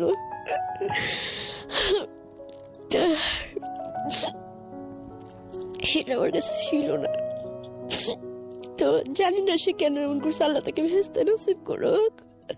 এখন আমার মার জন্য আমি অনেক দোয়া করি। আমার মাকে আমি দেখিনি, জানি না, তারপর খুব ভালোবাসতাম। মা শব্দটাকে আমি খুব ভালোবাসতাম। সবার মাকে আমি খুব সম্মান করি। আমি কিন্তু মার কাছ থেকে কিছু পাইনি। তারপর আমি বলি সবাইদেরকে, মা যতই খারাপ হোক, তারপর মাকে কখনো কষ্ট দেওয়া আমার মনে হয় উচিত না। আমার গর্ভে যখন 2 মাসের একটা বেবি আসছিল, 2 মাসের যন্ত্রণায় আমি বুঝছি যে মা হওয়া কতটা কষ্টকর। তো আমার মার প্রতি আমার কখনো রাগ হয় নাই, কখনো আমি অভিমান করিনি। বাবার প্রতি অনেক কিছু হয়েছে, ছেলেদের প্রতি অনেক কিছু হয়েছে, কিন্তু মার প্রতি কখনোই হয় নাই। কিন্তু আমার মাকে আমি পাই নাই। আল্লাহ যেন এরকম আর কারোর সাথে না করে, মা ছাড়া কোনো সন্তান যেন দুনিয়া না রাখে। আমি হয়তো বাইচাচ্ছি, আবার জানি না আমার জায়গায় অন্য কেউ থাকলে কি করতো, কিভাবে নিঃশ্বাস নিত। আমার নিঃশ্বাস নিতে খুব কষ্ট হয়। আমার পৃথিবীটা খুবই একার। ঈদে যখন সবাই দেশে যায়, আমি একা একটা রুমে থাকি, পুরো বিল্ডিংটাই ফাঁকা হয়ে যায়। ওই ছেলেটা ও দেশে চলে যায়, আমি একা একা থাকি। আমি ঘুমের ওষুধ খাই, দিনগুলা কাটাই, হয়তো 6-7 দিন পরে আসে। এরকম করতে করতে এই ছেলেটা বলে, আমি তোমাকে কোনো দিন ছেড়ে যাবো না রিপা, তুমি টেনশন করো না। আমি বলছি না, সবাই আমাকে ছেড়ে চলে যাবে, তুমি আমাকে মিথ্যা আশা দিও না, আমাকে কখনো মিথ্যা বলো না। তোমার যদি অন্য কোনো মেয়ে পছন্দ হয় তুমি আমাকে বলো, আমি নির্দ্বিধায় তোমাকে ছেড়ে দেবো। ও আমার মার মৃত্যুর কথাটা শুনে ও আমাকে অনেক সান্ত্বনা দেয়, আমার পাশে থাকে, আমাকে অনেক ভালোবাসে। তখন ওই যে ওই লোকটা, যে লোকটা আমাকে বিক্রি করে দিচ্ছিল, ওই লোকটার সাথে হঠাৎ একদিন রাস্তায় আমার দেখা হয়। সেটা হলো মিরপুর 11.5 নম্বর রূপনগর আবাসিক এলাকায়। দেখা হওয়ার সাথে সাথে আমি খুব ভাবের সাথে হাইটা চলে যাওয়ার চেষ্টা করি, কিন্তু আমি আশায় থাকি যে উনি বোধহয় আমাকে পিছন থেকে ডাকবে, বাট উনি আমাকে ডাকে না। তখন আমি নিজে থেকে আবার পিছের দিকে ঘুরে ওনার কাছে যাই। আমি কিন্তু সেই মুহূর্তে জানি যে উনি আমার বাবা। যাওয়ার পরে ওনাকে আমি জিজ্ঞেস করি, আপনি আমার সাথে এরকম কিছু করছেন, ঠিক আছে, আমি আপনার কোনো কিছু বলবো না, কিন্তু একটা সত্যি কথা বলবেন, মানে কোনো বাবাকে এরকম করতে পারে? তখন লোকটা কান্না করে দিয়ে বলতেছে যে দেখো, কোনো বাবা এরকম করতে পারে কিনা জানি না, তবে আমি তো তোমার বাবাই না। তারপর বললো যে তোমার যে আঙ্কেল ছিল, তোমার যে নানা ছিল, তোমাকে আমার কাছে দিয়ে আমার কাছ থেকে 15,000 টাকা নিয়ে গেছিল। এটা আজ থেকে 10 বছর আগের কথা। আমার কোনো কিছু করার ছিল না, আর আমি জুয়াটা খেলতাম, আমাকে তুমি মাফ করে দিও। আমি বুঝিনি, একটু থামাচ্ছি রিপা, আমি কনফিউজ হয়ে যাচ্ছি। কে দিয়ে গেছে ওনাকে? আমার আঙ্কেল আর আমার নানা। আঙ্কেল বলতে? মানে ওই আঙ্কেলটার কথা বলতেছি, ওই যে আমার ওই আন্টির হাজবেন্ড, আমার বড় আন্টির হাজবেন্ড, ছোট আন্টির হাজবেন্ড, ছোট আন্টির হাজবেন্ড এবং আমার নানা, এই দুজনে মিলে এই লোকের কাছে দিয়ে গেছে। অবশ্যই তারাই দিয়ে গেছিল যে এটাই তোমার বাবা, আজ থেকে তুমি তোমার বাবার কাছে থাকবা। বাট এখানে যে টাকার বিষয়টা হয়েছে সেটা আমি জানতাম না। সে ওই যে প্রথমবার দিয়ে গেল তোমাকে, মানে বিক্রি করে দেওয়ার আগ মুহূর্ত পর্যন্ত, তার মানে সে তোমার বাবা ছিল না, এবং ওই বিক্রিটা আলটিমেটলি ওনার কাছে করেছিল। তাহলে আলটিমেটলি বাবাকে জানি না, আজও জানি না। প্রিয় শ্রোতা, আপনারা শুনছেন প্রাণ মিস্টার ম্যাঙ্গো ক্যান্ডি প্রেজেন্স জীবন গল্প। জীবন গল্পের অতিথির গল্পে আবারও ফিরবো, তার আগে আপনাদেরকে মনে করিয়ে দিচ্ছি, সিচুয়েশন যখন খুব কড়া, মন বসে না কোনো কাজে, তখন মন ঠিক করতে মুখ দিতে পারেন কাঁচা আমের স্বাদে Pran mister mango candy, good mood guaranteed. আমরা ফিরে যাচ্ছি আমাদের অতিথির গল্পে। জি। তারপর উনি আমাকে যখন এই কথা বললো, আমি বলতেছি এটা কি বলতেছেন আপনি? তোমার মা বলতে পারবে তোমার বাবাকে, আর এখানে আমার তো কোনো দোষ ছিল না, তুমি তোমার নানা নানির যা জিজ্ঞেস করো যে তারা নিছিল কেন টাকাটা। ঠিক আছে, আমার তো কোনো দোষ ছিল না, তো তোমার কথা শুই না তুমি এতগুলো বছর ওখানে কাটাইছো, আমার খুব কষ্ট হয়েছে, যে আমি নিজের অপরাধ বোধই মনে করছি, আমাকে তুমি মাফ করে দিও। তখন কথাটা বললো, উনি আমার মাথায় হাত দিয়ে বললো, মা তুমি একদিন অনেক সুখী হবা, বলে চলে গেল। তো আমার ভাই আপনার কাছে মানে আপনার গল্পগুলো তো আমি শুনি, আমার বিশ্বাস করেন মানে এই কথাগুলো তো কাউকে বলা যায় না, আর আমাকে দেখলে কেউ বিশ্বাস করে না। আমাকে কেউ যখন জিজ্ঞেস করে তোমার কি আছে, আমি বলতে পারি না যে আমার কেউ আছে, আর তখন অনেক অনেক ধরনের কথা বলে যে সবাই আছে। একদিন একটা জায়গায় অফিসে জব নিতে গেছি, বলতেছে যে তোমার ফ্যামিলি থেকে কে আছে, আমি বলতেছি কেউ নাই। তখন বলতেছে নিশ্চয় কোনো খারাপ কাজের সাথে যুক্ত হয়েছে, ফ্যামিলি ফালাই দিচ্ছে। তখন আমি কিছু বলতে পারি। তারপরে আমার কাছে কোনো কাগজপত্র ছিল না, আর আমি 2015 সালে ভোটার হওয়ার পরে যখন বাংলাদেশে আসি, আমার নানা আমাকে ভোটার বানায় দিতেও রাজি হয় না। ওনাকে আমি টাকা সাথী যে আমার ভোটার আইডি কাগজটা খুব দরকার, জন্ম নিবন্ধনের কাগজটা খুব দরকার, চাকরি বাকরির জন্য, উনি দেওয়ার জন্য রাজি হয় না। তো আমি এই কথাগুলো রানাকে বলি যে রানা এরকম ওনার সাথে আমি দেখা হয়েছিল, বলছে উনি আমার বাবাই না। বলতেছে দেখো তোমার রোজের টাকা তুমি ভুলা যাও, যা হওয়ার হয়েছে, আমি তো আছি তোমার পাশে। এরকম করতে করতে লাস্ট পর্যায়ে যেটা হয়, প্রতিদিনই বাসায় আসে, খাবার খরচ সবই দেয়, কোনো রকম দিন যায়। ও আমাকে বলে রিপা পার্লারের কাজটা শিখো। ওকে বলতেছি যে তুমি ওকে যদি ভালোই বাসো তাহলে আমার কোনো কাবিন নামার টাকা চাই না, বাট তুমি আমাকে একটা সত্যি সত্যি স্বীকৃতি দাও। এই নাজায়েজ সম্পর্কটা মানে একটা ভেবে আমি নষ্ট করলাম, মানে এই সম্পর্কটা রাখার কি মানে আছে। তো ওর বন্ধু ছিল, তো আমাকে একদিন হঠাৎ করে বলতেছে রিপা, এটা 2018 সালের ঘটনা, রিপা আমার একটা কাজ আছে, আমার খুব ইম্পর্টেন্ট কাজ আছে। আমি ওকে সুন্দর করে জুতা টুটা পরাই দিলাম, শার্টটা বুতামগুলো লাগাই দিলাম। পরে ওর বন্ধু বলতেছে রিপা তুমি যারা অন্ধবিশ্বাস করো সে তো আসলে তোমার বিশ্বাসের যোগ্য না, তোমাকে ঘরে রেখে আসছে বাট অন্য মেয়ে নিয়ে থাকতেছে। তখন আমি ওর বন্ধুর বাসায় যাই রাত 1টার সময়, হাইটা যা দেখি মেয়েটা ওর কোলের পা দিয়ে রাখছে, ওখানে বিয়ার টিয়ার সিগারেট অনেক কিছু রাখা আছে, আর ওর ফোনগুলো বন্ধ, আর একটা ফোন ওই মেয়ের হাতে। তো আমি যা স্তব্ধ হয়ে গেছি, কি বলবো নাকি। তো উনি ওখান থেকে তখন উঠে নাই, বাট ওর বন্ধু যে বসছিল উনি যখন কথা বলতে আসছে, আমি ওনাকে জড়া ধরা মানে ফুলের পড়ে গেছি, কান্না করে দিছি যে আমি এটা কি দেখলাম, যাকে আমি এত সম্মান করি মানে পূজা করি, তার পা ধোয়া পর্যন্ত আমি পানি খেয়েছি, তাকে আমি কখনো ঠকাই নেই, কখনো মিথ্যা কথা বলি নেই, কখনো পরপুরুষের সাথে মিশি নেই, কখনো কারোর সাথে ওইভাবেই করিনি, কিন্তু সে ঠিকই আমাকে বাসায় রেখা অন্য মেয়েদের সাথে থাকতো। তখন সে বের হলো না, ওখান থেকে উঠলো না। তখন আমি ভাবলাম যে আমি মরে যাব, আমার কষ্ট, মানে তখন আমি বুঝলাম যে কষ্ট কাকে বলো, কষ্ট যে জিনিসটা মানে এত দিনের কষ্টগুলোর থেকে মানে ওই দিনটা মানে আমার স্বামী হিসেবে তাকে যে আমি করি মানে এটার থেকে মানে বড় কষ্ট আমার কাছে কিছু মনে হয় নাই। তো সারা রাত আমি বৃষ্টিতে ভিজা বাইরে দাঁড়াই থাকি গেটের বাইরে। সকালবেলা দাঁড়ান জিজ্ঞেস করে কি হয়েছে, আমি বলে আমার হাজব্যান্ড একটা বাইরের মেয়ে নিয়ে আসছে টাকা দিয়ে, এই বাসায় এনে থাকতেছে। তো আমাকে মারতে মারতে বাসায় নিয়ে আসে, আসার পরে বলে তোর সাথে আমার সম্পর্ক শেষ, তুই এবার যা মন চাই তুই তাই করগা, তুই আর আমার কোনদিন ফোন টোন দিবি না, আমার কাছে আসার চেষ্টা করবি না। ওরা বলতেছে যে আমাকে তুমি মাফ করে দাও, আমি আসলে সহ্য করতে পারি নাই, আমার ভুল হয়ে গেছে, বাট তুমি আমার মিথ্যা স্বপ্ন কেন দেখেছো, আমি তোমাকে কি সুখটা দিতে পারি নাই, যার কারণে তুমি টাকা দিয়ে মেয়ের কাছে যায় থাকো, তুমি তার সাথে থাকতেছো, আমাকে বললো কাজে আছে। এরকম করতে করতে আমার সাথে ওর সাথে একটা দূরত্ব তখন থেকে সৃষ্টি হয়, আমার বিশ্বাসটা ভেঙে যায়। তো যখন ও নেক্সট আমার গায়ে হাত দেয়, আমার কাছে বিষের মতো লাগে যে এই হাত দিয়ে অন্য একটা মেয়েকে স্পর্শ করছে, আমি ওর সাথে থাকবো না। এরকম করতে করতে মারামারি, ও আমাকে মারতে শুরু করে, আমার সাথে বাজে বাজে কথা বলে, তুই তো এই ছিলি সেই ছিলি, তোর সাথে এত ঘটনা ঘটছে, তোর বাপ মা নাই, বংশ পরিচয় নাই, তোর মতো মেয়েকেই আমার বউ হইতে পারে। আমি বলছি এই স্বপ্ন তো আমি কখনো দেখিও নেই, আমি তোকে বলিও নাই, তুই বলছিলি, আমি তোকে বলছি। তো লাস্টে একটা মেয়ের সাথে ওর পরিচয় হয়, ওই মেয়েটার জন্য ও আমাকে শ্যামলীর রিহ্যাব সেন্টারে দিয়ে আসে, 4টা মাস এখানে পাগলাগারোতে টাকা দিয়া আমাকে অ্যাডিক্ট বলে রেখে আসে, বন্দি করে রাখে জেলখানার মতো। জেলখানা তো ভালো, বাইরের আলো বাতাস দেখা যায়। ওই মেয়ের সাথে প্রেম করার জন্য মানে ওর আউট অনেক মেয়ে ছিল, ওরাও বলতো যে এটা আমার ভালো লাগে, এটা আমার পেশা, ঠিক আছে।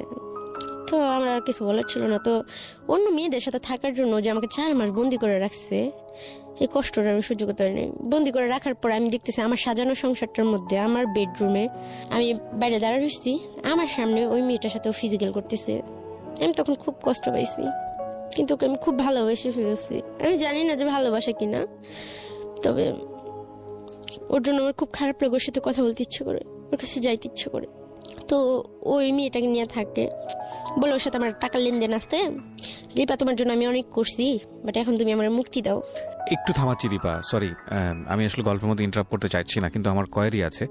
আমি গেসই করছিলাম যে সম্পর্কটা এরকম একটা জায়গায় যেতে পারে, কিন্তু আপনার বাবা যখন এতক্ষণ পর্যন্ত আমরা যাকে বাবা জেনে এসেছি এই লোকটাকে, সে যখন তার বললো যে না তুমি আসলে আমি তোমার বাবা না, তখন তো আপনার অন্তত একটা জায়গায় গিয়ে জিজ্ঞেস করার উচিত ছিল যে আপনার আসলে বাবাটাকে, এবং সেই জায়গাটায় কেবলমাত্র আপনার নানা এবং নানি।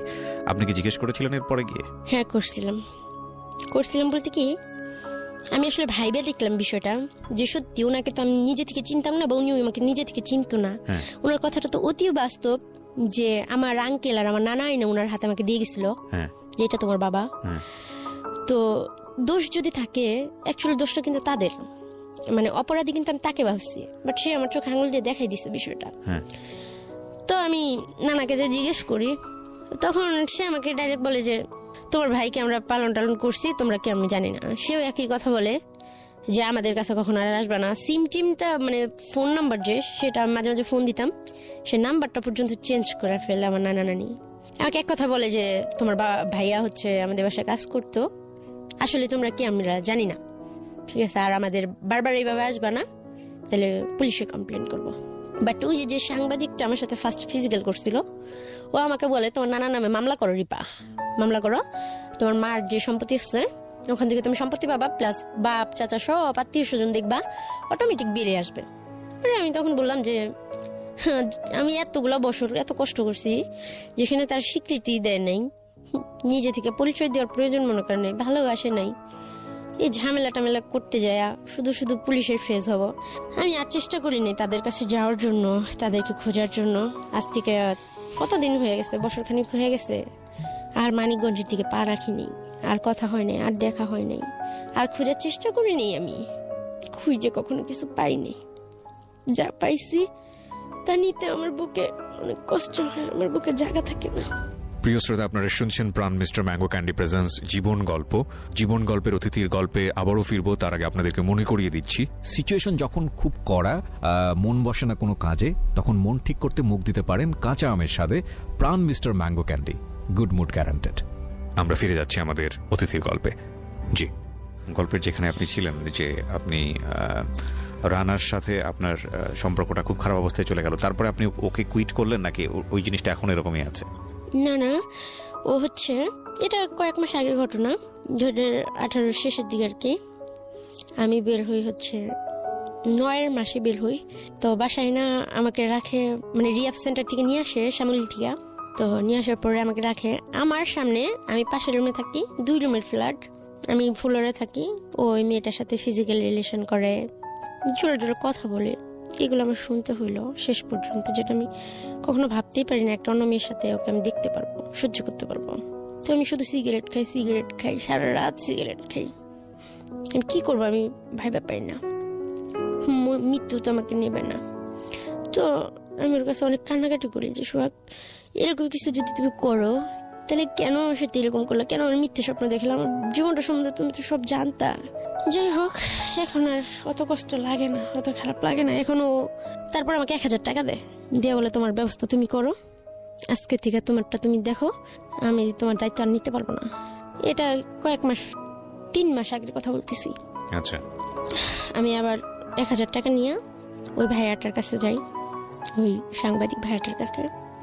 ওনার এক ফ্রেন্ডের পরিচিত ছিল, টেকনাপ বলছি যে কি বলো এটা, ঈশ্বরদী, পাবনা ঈশ্বরদী, রূপপুর মোড়ের ওখানে আমি যাই, ওখানে আমি থাকি ওনার ফ্রেন্ডের বাসায়।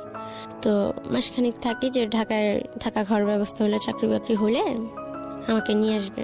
তো 10-15 দিন থাকার পরে একটা পার্লারের চাকরি ঠিক করেন পরে উনি আমাকে নিয়ে আসে, আর ওর সাথে আমার ওখানে শেষ কথা হয়।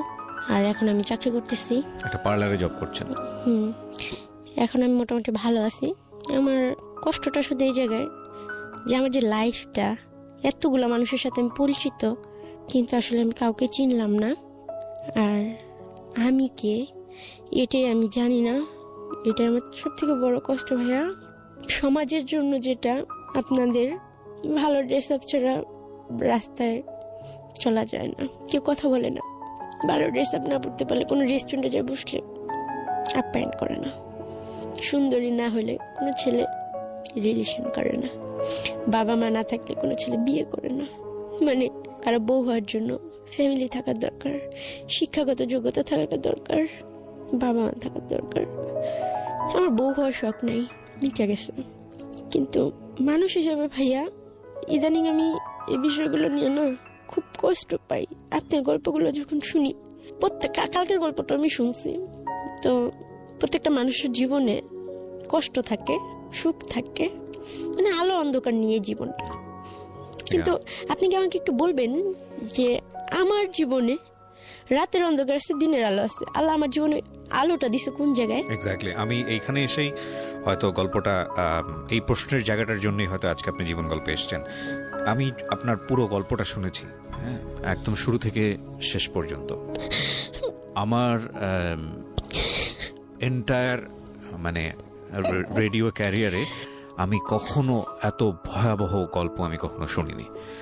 আমার মনে আছে আমি বর্ষার জীবন গল্প প্রচার করেছিলাম যখন আমি এবিসি রেডিওতে ছিলাম।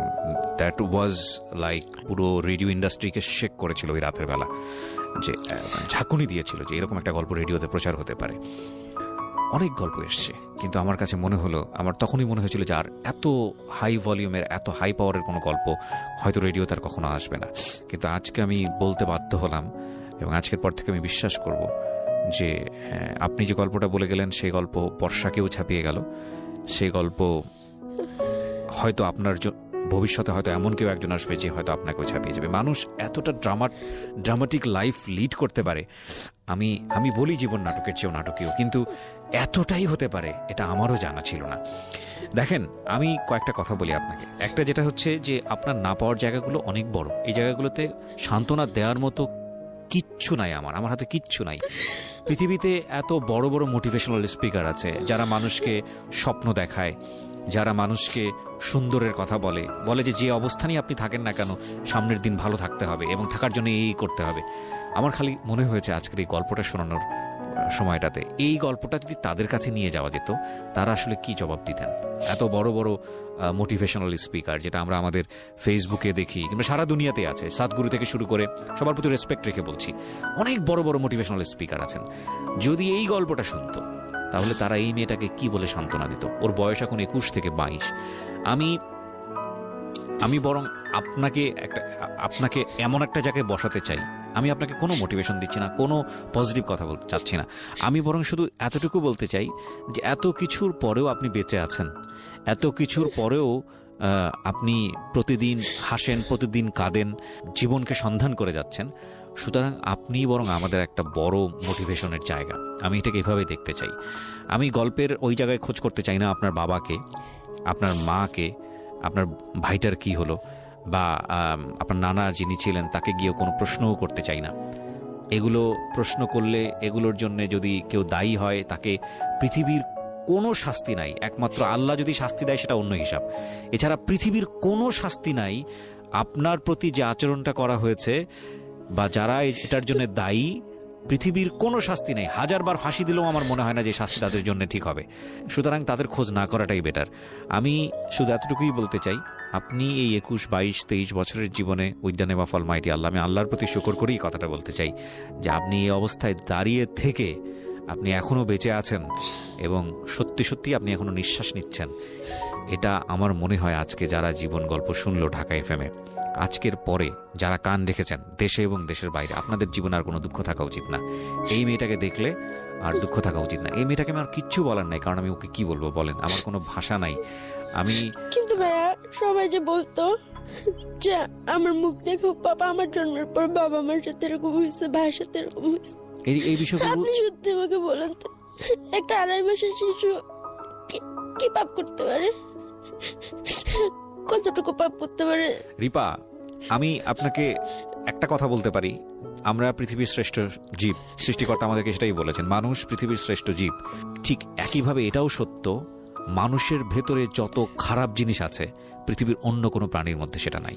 আপনি এরকম জানেন না যে বাবার দ্বারা মেয়ে রেপ হয়? এরকম ঘটনা সমাজে বিরল না? আপনি এটা জানেন? জানেন তো, শুনেছেন, এরকম নিউজ হয়। আপনি কি এটা জানেন না যে 2-3-4 বছরের একটা বাচ্চা তাকে রেপ করেছে, গ্যাং রেপের শিকার হয়েছে, এবং তারপরে সেখান থেকে 3 তলা থেকে 4 তলা থেকে নিচে ফেলে দেওয়া হয়েছে, এবং তারপরে সে মারা গেছে? আপনি এটা জানেন না? জানি ভাইয়া। তাকে মেরে বিছানার নিচে লুকিয়ে রাখা হয়েছে, খাটের নিচে লুকিয়ে রাখা হয়েছে, পরে পুলিশ গিয়ে সে লাশ উদ্ধার করেছে। এটা জানেন না? জানেন তো। এই মানুষের দ্বারা এটা সম্ভব, এই মানুষের দ্বারাই সম্ভব। বিজ্ঞান হয়তো বলবে সে বিকৃত মস্তিষ্ক, বিজ্ঞান হয়তো বা বলবে যে সে মানসিকভাবে সে ভারসাম্য অবস্থায় ছিল না, কিন্তু এই মানুষ এই ধরনের কাজগুলো করে, সে যে অবস্থায় থাকুক না কেন। আচ্ছা, মানুষের মনে না হয় দয়া থাকে না ভাইয়া? মানে আমি আজকে বললাম, মনে হয় যে আমার বুকটা অনেক হালকা হয়েছে, যে আমার কথাগুলো এত ধৈর্য ধরে কেউ শুনলো। ভাবি কাউকে বলতে পারলাম, কিন্তু আমি মাঝে মাঝে খুব নামাজ পড়ি, আল্লাহর কাছে তাহাজ্জুদ নামাজ পড়ি, আমি করি। আমি এখনো বলি যে আমি জানি না আসলে আমার বাবা মাকে, আর আমি মনে করি যে আমার বাবা মা কখনোই খারাপ হইতে পারে না, কেননা এখনো আমি আল্লাহর পথে থাকার চেষ্টা করি, সৎ পথে থাকার চেষ্টা করি। আর আমি যদি একটা খারাপ মানুষের সন্তান হইতাম, তাহলে অবশ্যই তার কিছু বৈশিষ্ট্য আমার ভিতরে থাকতো। আমি মনে করি মানুষ হিসেবে আমার মনটা যথেষ্ট ভালো, আমি কখনো কারো ক্ষতি চাই নাই, আজও চাই না, আমার শত্রুরও চাই না। আল্লাহকে বলি যে তারা যেখানে থাকুক ভালো থাকুক, আর কোনো বাবা মা যেন, অন্তত কোনো মা যেন সন্তানকে এইভাবে যেন একা ছেড়ে না দেয়। দরকার হলে তারা যেন বিষ খাওয়া মায়েরা তারপর অন্যজনের সাথে বিয়ে করে, কিন্তু এইভাবে বাবা মার কাছে, আত্মীয় স্বজনের কাছে ফেলে রেখা সন্তানের জীবনটা যেন নষ্ট না করে। এটা আপনার মেসেজ। কিন্তু জি, আল্লাহর কেন আমার প্রতি একটু দয়া হয় না ভাই বলবেন? সে তো অনেক মহান, দয়া সাগর, অনেক কথা শুনি তার সম্বন্ধে। আমি তো জানা মতো ভাইয়া যাই না, শুনি না, কখনো কারো 10 টাকা চুরিও করিনি। এখনো অনেকেই যায় যে আমি ভালো জামা পরতে পারি না, কোথাও যাইতে পারি না, আল্লাহর প্রতি কোনো অভিযোগ করি না, কিন্তু আল্লাহ কেন আমার প্রতি একটু দয়া করে না? আমি আপনাকে এই প্রশ্নের উত্তর দিচ্ছি। আপনি খুব গুরুত্বপূর্ণ একটা প্রশ্ন করেছেন। আমি আমার ব্যক্তিগত জায়গা থেকে বলি। হ্যাঁ, মানে বিষয়টা হচ্ছে এরকম যে সৃষ্টিকর্তা নিশ্চয়ই আপনাকে ভালোবাসেন। হ্যাঁ, আপনার হয়তো না পাওয়া আছে, আপনার হয়তো কষ্ট আছে, এবং আপনার অনেক অভিযোগ আছে। সেই অভিযোগগুলো প্রত্যেক মানুষের জীবনেই কম বেশি আছে। আপনি এর চেয়েও খারাপ অবস্থায় থাকতে পারতেন না? আপনি এখন যে অবস্থায় আছেন, ধরেন আপনি জানি আমার চাইতে অনেক বেশি খারাপ অবস্থায়, বা আরো 10 জন মানুষ যে অবস্থায় আছে তার চেয়েও অনেক বেশি খারাপ অবস্থায় আছেন, কিন্তু এর থেকেও তো আপনি আপনার জায়গা থেকে বলেন, এর থেকেও তো আপনি ভয়ঙ্কর রকমের একটা খারাপ অবস্থায় থাকতে পারতেন না? ভাইয়া, রাস্তায় আমি একদিন একটা ভিক্ষুক দেখছি, বুঝছেন, 2টা পা নাই। তো ওর সন্ধ্যার পরে একটা মহিলা তাকে কোলে করে নিয়ে যাচ্ছে। তো আমি জিজ্ঞেস করলাম, আন্টি এটা কি হয় আপনার? বলতেছে আমার ছেলে। সেদিন আমি আল্লাহর কাছে দুহাত তুলে বললাম যে আল্লাহ, তুমি কি ওই ছেলেটার জায়গায় আমাকে রাখতে পারলা না, যে আমার মা আমাকে কোলে করে নিয়ে যেত? আমি ভিক্ষা করতাম সারাদিন, আমি না খেয়ে আসি, এটা আমার কষ্ট না ভাইয়া। আমি খাইতে পারিনি, পড়তে পারিনি, এটা আমার কষ্ট না। ঘুমাইতে পারিনি, এটা আমার কষ্ট না। আমার কষ্ট হলো এই জায়গায় যে এতগুলো মানুষের মাঝে কোনো মানুষের আমার খুব জানতে ইচ্ছা করে ভাই আমি কে, বা আসলে আমার বাবা মা কে ছিল, মানে এইগুলো জানতে ইচ্ছা করে, বা কেন আমার কেউ আপন কেউ নাই। মানে কষ্টটা আমার এই জায়গায় যে আমার আপন বলতে কেউ নাই, আমার ব্লাড রিলেশন বলতে কেউ নাই, আমার পরিচয় দেওয়ার মতো কেউ নাই, আমার যাওয়ার মতো কোনো জায়গা নেই। আমি প্রচণ্ড ধর্মভীরু একজন মানুষ, ভয়ঙ্কর রকমের ধর্মভীরু একজন মানুষ, এবং সৃষ্টিকর্তার উপর আমার অগাধ বিশ্বাস। আমি সেই বিশ্বাসের জায়গা থেকে হয়তো আমি আপনাকে ডিফাইন করতে পারবো না যে সিচুয়েশনগুলো আজকে আপনি এখানে বললেন। আমি সেই বিশ্বাসের জায়গা থেকে এতটুকুই বলতে পারি যে কথা তিনিই বলেছেন, যে নেভার বি হোপলেস, কখনোই আসলে নিরাশ হওয়ার প্রয়োজন নাই। আপনার 22 বছরের জীবন, আপনি যেই ঘটনার মধ্য দিয়ে গেছেন, সেখানে আপনাকে অবশ্যই মানে কোনো কথা বলে সান্ত্বনা দেবার মতো কোনো কিছু বলার মতো আমার কাছে কোনো ভাষা নাই। আপনার জীবনে যেমন 22 বছর সত্য, তেমনি আমার রেডিও ক্যারিয়ারের জীবনে আমি 8 বছর শুধু মানুষের জীবন গল্পই শুনেছি, এবং আমি যতটা শুনেছি তার চেয়ে খুব কমই মানুষকে শুনিয়েছি।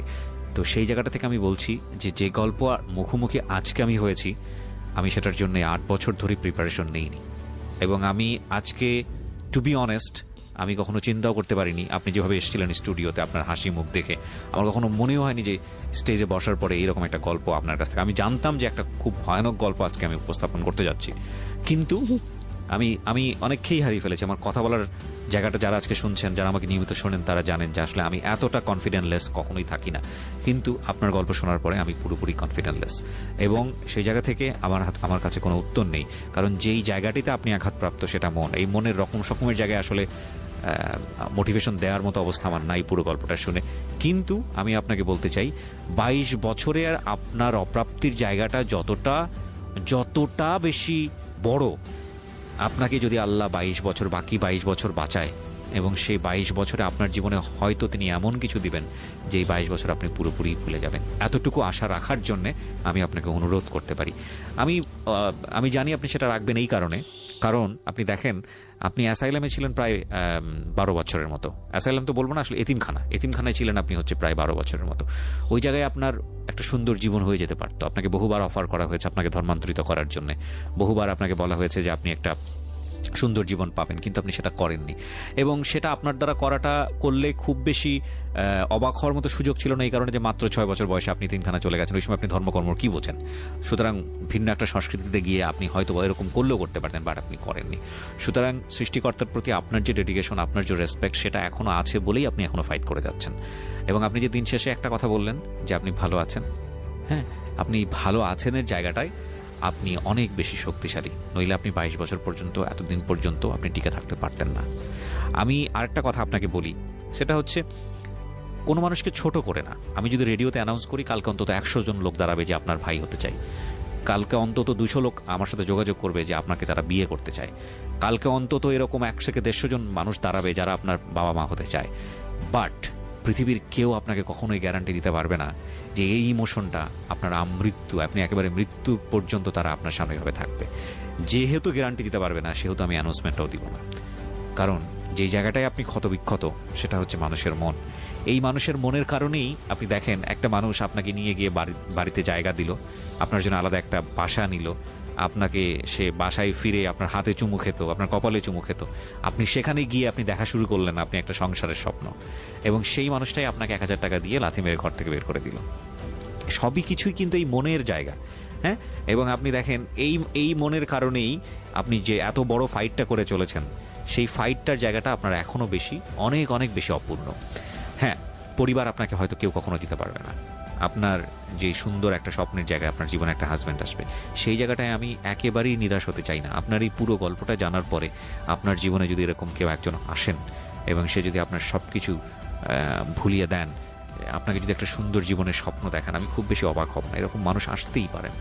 সবচেয়ে বড় কথা হচ্ছে যে আল্লাহ নিজেই বলেছেন যে তুমি নিরাশ হইও না, ঠিক আছে? আপনার জীবনে যেই ঘটনাই ঘটেছে না কেন, যাই ঘটেছে, আপনি তো এটা বিশ্বাস করেন। যদি বিশ্বাস না করেন, তাহলে বিশ্বাস জায়গাটায় আপনাকে আসতে হবে। আপনার চেয়েও ভয়ঙ্কর ঘটনা হয়তো কারো জীবনে ঘটেছে, আপনি সেটা জানেন না। সেটা তো ভাই আমি এখনো স্বীকার করি যে প্রত্যেকটা মানুষের জন্য ভালো খারাপটা আছে ভাই, কিন্তু আপনার জীবনে যেটা হয়েছে, ভালোটা আপনি খুঁজে পাচ্ছেন না। এক্স্যাক্টলি, হোয়াট ইজ ভালোটা কই? তো আমার মনে হয় যে এই সার্চ করার জায়গাটা, আমি জানি না প্রিয় শ্রোতা আপনারা কি বলবেন, মানে আমার আসলেই উত্তর দেওয়ার মতো আসলে কিছু নেই। করে তার জন্য মা বলে একটা শব্দ আছে, শুধু মার জায়গাটায় আপনি কেন স্টিক হয়ে আছেন? কেননা আমি আমার মাকে খুব ভালোবাসি, আর আমি আমার মাকে কখনো ধরতে পারিনি। যাদের মা মারা গেছেন তারা কি করবেন? তারা সবাই আল্লাহর কাছে নামাজ পড়ে দোয়া করবে যে তার মা যেন। আপনি ধরেন, আপনার মা তো মারা গেছেন, আপনি হয়তো মায়ের কাছ থেকে যতটুকু পাওয়ার ছিল আপনি পাননি। আমি এরকম গল্প শুনেছি যে ভাই আপনাকে আমি বলে বুঝাতে পারবো না, আমি জানি, আমার মার জন্য যে আমি মরতে পারতাম, মা শব্দটাকে আমি খুব ভালোবাসি। আমি এরকম গল্পও জানি যে 12-13 বছর বয়সে সেই ছেলে অনেক প্ল্যান করে তার বাবাকে খুন করেছে। আমি এরকম গল্পও জানি এবং সেটা আমি প্রচারও করেছি। সেটাও তো তার জীবনে একটা বাবা। তো ওর কাছে প্রার্থনাটা কি? এরকম বাবা থাকার চেয়ে না থাকাটা ভালো ছিল। আপনি তো আপনার পুরো জীবন জুড়ে মাকে খুঁজে পেলেন, আবার পেলেন না, পরিচয় পেলেন, আবার পেলেন না, একটা মিস্ট্রি। অনেকের জীবনে বাবা মার প্রেজেন্স সবচেয়ে বড় যন্ত্রণা। দেখো ভাইয়া, যে আমি যে মা, মানে এগুলো একটা সময় ছিল না, কষ্ট ছিল, আমি ভাবছি মা মরে গেছে, বাট আমার জীবন আইসা এইভাবে আইসা আবার ফিরা আবার মারা গেছে। আমার একটা জীবনে কয়বার আমার মাটা মারা গেল আপনি বলেন তো? এক্স্যাক্টলি, আমার আসলে কোনো উত্তর নাই প্রিয় শ্রোতা। I am truly hopeless. আমি বৃথা চেষ্টা করছি ওকে বোঝানোর জন্য, কারণ এই সিচুয়েশনে আমি ভাবিনি, আমি এন্টায়ার ক্যারিয়ারে কখনো ভাবিনি। প্রশ্ন করছিলেন ভাইয়া যে তুমি কেন গল্পটা বলতে চাও, শিক্ষণীয় আছে। আসলে আমি নিজেও জানি না, আমি শুধু আমার কষ্টটা শেয়ার করার জন্য গল্পটা বলছি। আর কোনো মা যেন সন্তানের কথা একটু ভাবে, আমার গল্পটা যারাই শুনুক, কোনো সন্তান কালো হোক, পঙ্গু হোক, যাই হোক, দরকার হলে যেন 10 টাকার বিষ কিনা সন্তানকে মেরে ফেলে, কিন্তু রাস্তায় যেন কখনো ছেলে না দেয়। আমি এটাই বলতে চাই। আর মামা মামিরা মানে এতটা নিষ্ঠুরতা যেন না করে, কেননা আমরা তো রক্তে মাংস করা মানুষ। সবাই যেন একটু ভাবে নিজের মন থেকে। এক্স্যাক্টলি, আপনার জায়গা থেকে আপনি চমৎকারই বলেছেন। আমি যদি একটু আপনাকে আপনার জীবনটা নিয়ে জিজ্ঞেস করি, এত কিছুর পরে আপনি পজিটিভ যদি বলেন আপনার লাইফ নিয়ে, আপনি ভবিষ্যৎ জীবনটা কি করতে চান আপনার নিজের জায়গা থেকে? ভাইয়া আমি একটা বিউটি পার্লার দিতে চাই, আর আমার যদি কখনো টাকা পয়সা হয় আমি একটা সেলাই সেন্টার খুলবো, আর পার্লারটাও আমার থাকবে। প্লাস রাস্তায় যে বাচ্চাগুলো থাকে, আমার অনেক টাকা হইলে আমি কখনো বিয়ে করব না, এটা আমি আশা করি। জানি না ভাগ্যে কি আছে, আল্লাহ জানে সব। আল্লাহ জানি না আমার কোনো পাপের ফলই হয়তো হবে, আল্লাহ আমাকে মাফ করুক। আমি ওই অনাথ বাচ্চাগুলো নিয়ে ওই এতিমখানায় যেভাবে দিন কাটাতাম, আমি ওদের পড়াশোনা শিখাবো, কোরআন পড়া শিখাবো, নামাজ পড়া শিখাবো। ওকে, যে কয়টা বাচ্চাকে পারি, 10টা বাচ্চা হলেও নিয়ে আমি থাকবো। ভাইয়া এতক্ষণ আমি বলার মতো কিছু পেয়েছি। সো আপনার হাতে 3টা জিনিস আছে। একটা হচ্ছে আপনি একটা সেলাই সেন্টার করতে চান, আপনি একটা এতিম বাচ্চাদের নিয়ে একটা ইনস্টিটিউশন করতে চান, আর আপনি কিছু পয়সা রোজগার করতে চান এইসব কাজের জন্য, রাইট? মানে আমি সামাজিক ভাবে বাঁচার জন্য কিছু পয়সা রোজগার করতে চান। তো যেই মানুষটার স্বপ্ন থাকে সেই মানুষটা মরে যায় না। So you have a dream. আপনি এভাবে চিন্তা করেন যে আপনার যেহেতু স্বপ্ন আছে, আপনার এই কাজগুলো করা উচিত, এবং এটা এমন স্বপ্ন না যে স্বপ্ন আপনি পূরণ করতে পারবেন না। এবং এই যে আপনি যেই দুঃখটা পেয়েছেন, আপনি যদি সত্যি সত্যি একটা এতিমখানা করতে পারেন, তাহলে আপনার মতো বাচ্চারা যারা ওখানে আসবে তাদের দুঃখটা আপনি বুঝতে পারবেন, তাদের তো আপনি মা হতে পারবেন। এইটুকুর জন্যে আপনার বেঁচে থাকা উচিত এবং খুব সুন্দর করে চিন্তা করা উচিত। সো ওটুকু করার পরে আপনি তখন ওই যদি আপনি করতে পারেন, এবং করার জন্যে ইনশাআল্লাহ আমার পক্ষ থেকে দোয়া থাকবে, চেষ্টা থাকবে নিশ্চয়ই, কারণ আপনি মাত্র 22 বছর, আপনার জীবনে এখন অনেক দূর সামনে যাওয়ার আছে। বাট আপনার যে এত সুন্দর একটা স্বপ্ন আছে, এই স্বপ্নটা বাস্তবায়ন করা পর্যন্ত আপনার ফাইট করা উচিত। You are a born fighter. আপনি জন্মগতভাবে একজন যোদ্ধা, এবং আপনি যুদ্ধ করেছেন এমন এমন কঠিন জায়গাতে যেখানে টিকে থাকাই খুব মুশকিল। তো আপনি যুদ্ধ করে যদি এত দূর আসতে পারেন, তাহলে আপনার অবশ্যই একটা এতিমখানা করা উচিত আপনার মতো বাচ্চাদের জন্য। এবং আপনি তাদের কষ্ট যতটা বুঝবেন, আমি কি ব্রিয়া বা যারা পরিবারে বড় হয়েছে তারা কখনোই ওই কষ্টটা বুঝবে না। সুতরাং আমি চাইবো যে আপনি ধ্যান জ্ঞান সব কিছুই 3টার দিকে দেন, যে আপনাকে কিছু পয়সা রোজগার করতে হবে বৈধ উপায়, এবং আপনি একটা এতিমখানা করতে চান, এবং আপনি পথ শিশুদের জন্য কাজ করতে চান, আপনি যেটা বলছিলেন একটু আগে। আমি আজকের অনুষ্ঠানটা প্রিয় শ্রোতা এখানেই শেষ করছি। আমি আবারও বলছি যে আমার আসলে বলার কিছু নেই। আমি শুধু, আপনারা দেখেছেন পুরো অনুষ্ঠানটা আমি শুনেছি, আমি 2 শব্দ পর্যন্ত করিনি। আমি আমার এন্টায়ার এই লাইফ স্টোরি বেস ক্যারিয়ারে this is the first time আমি বলতে বাধ্য হচ্ছি, I don't have any word for her. আমার নাই, কোনো ওয়ার্ড নাই, এবং এইটাই আমার অনেস্ট ওপিনিয়ন, এইটাই আমার ভেতর থেকে যা এসছে ওটাই আমি ওর জন্য বলেছি। ওর সাথে আমার যোগাযোগ থাকবে, এবং কেউ যদি ওর সাথে কোনোভাবেই যোগাযোগ করতে চান ওর স্বপ্ন পূরণের জন্যে, বা ইন আ সেন্স আপনি যদি মনে করেন যে না ওকে, আমরাও যদি মনে করি বা ও যদি মনে করে যে না ওর সঙ্গে কমিউনিকেট করা উচিত, সেক্ষেত্রে আমার ফেসবুকের যে পার্সোনাল আইডিটি আছে সেখানে এসে আপনারা নক দেবেন, যেটা অলরেডি ট্যাগ করা আছে ঢাকা এফএম-এর পেজে কিংবা আমার RJK প্রিয়া পেজে। এছাড়া আমার ইউটিউবে যে ভিডিও দেওয়া আছে ওখানে ট্যাগ করা আছে। আমরা যদি প্রয়োজন মনে করি, প্রাসঙ্গিক মনে করি, আমরা আমাদের এই বোনটির সঙ্গে আপনাদের যোগাযোগ করিয়ে দেবো। Thank you very much.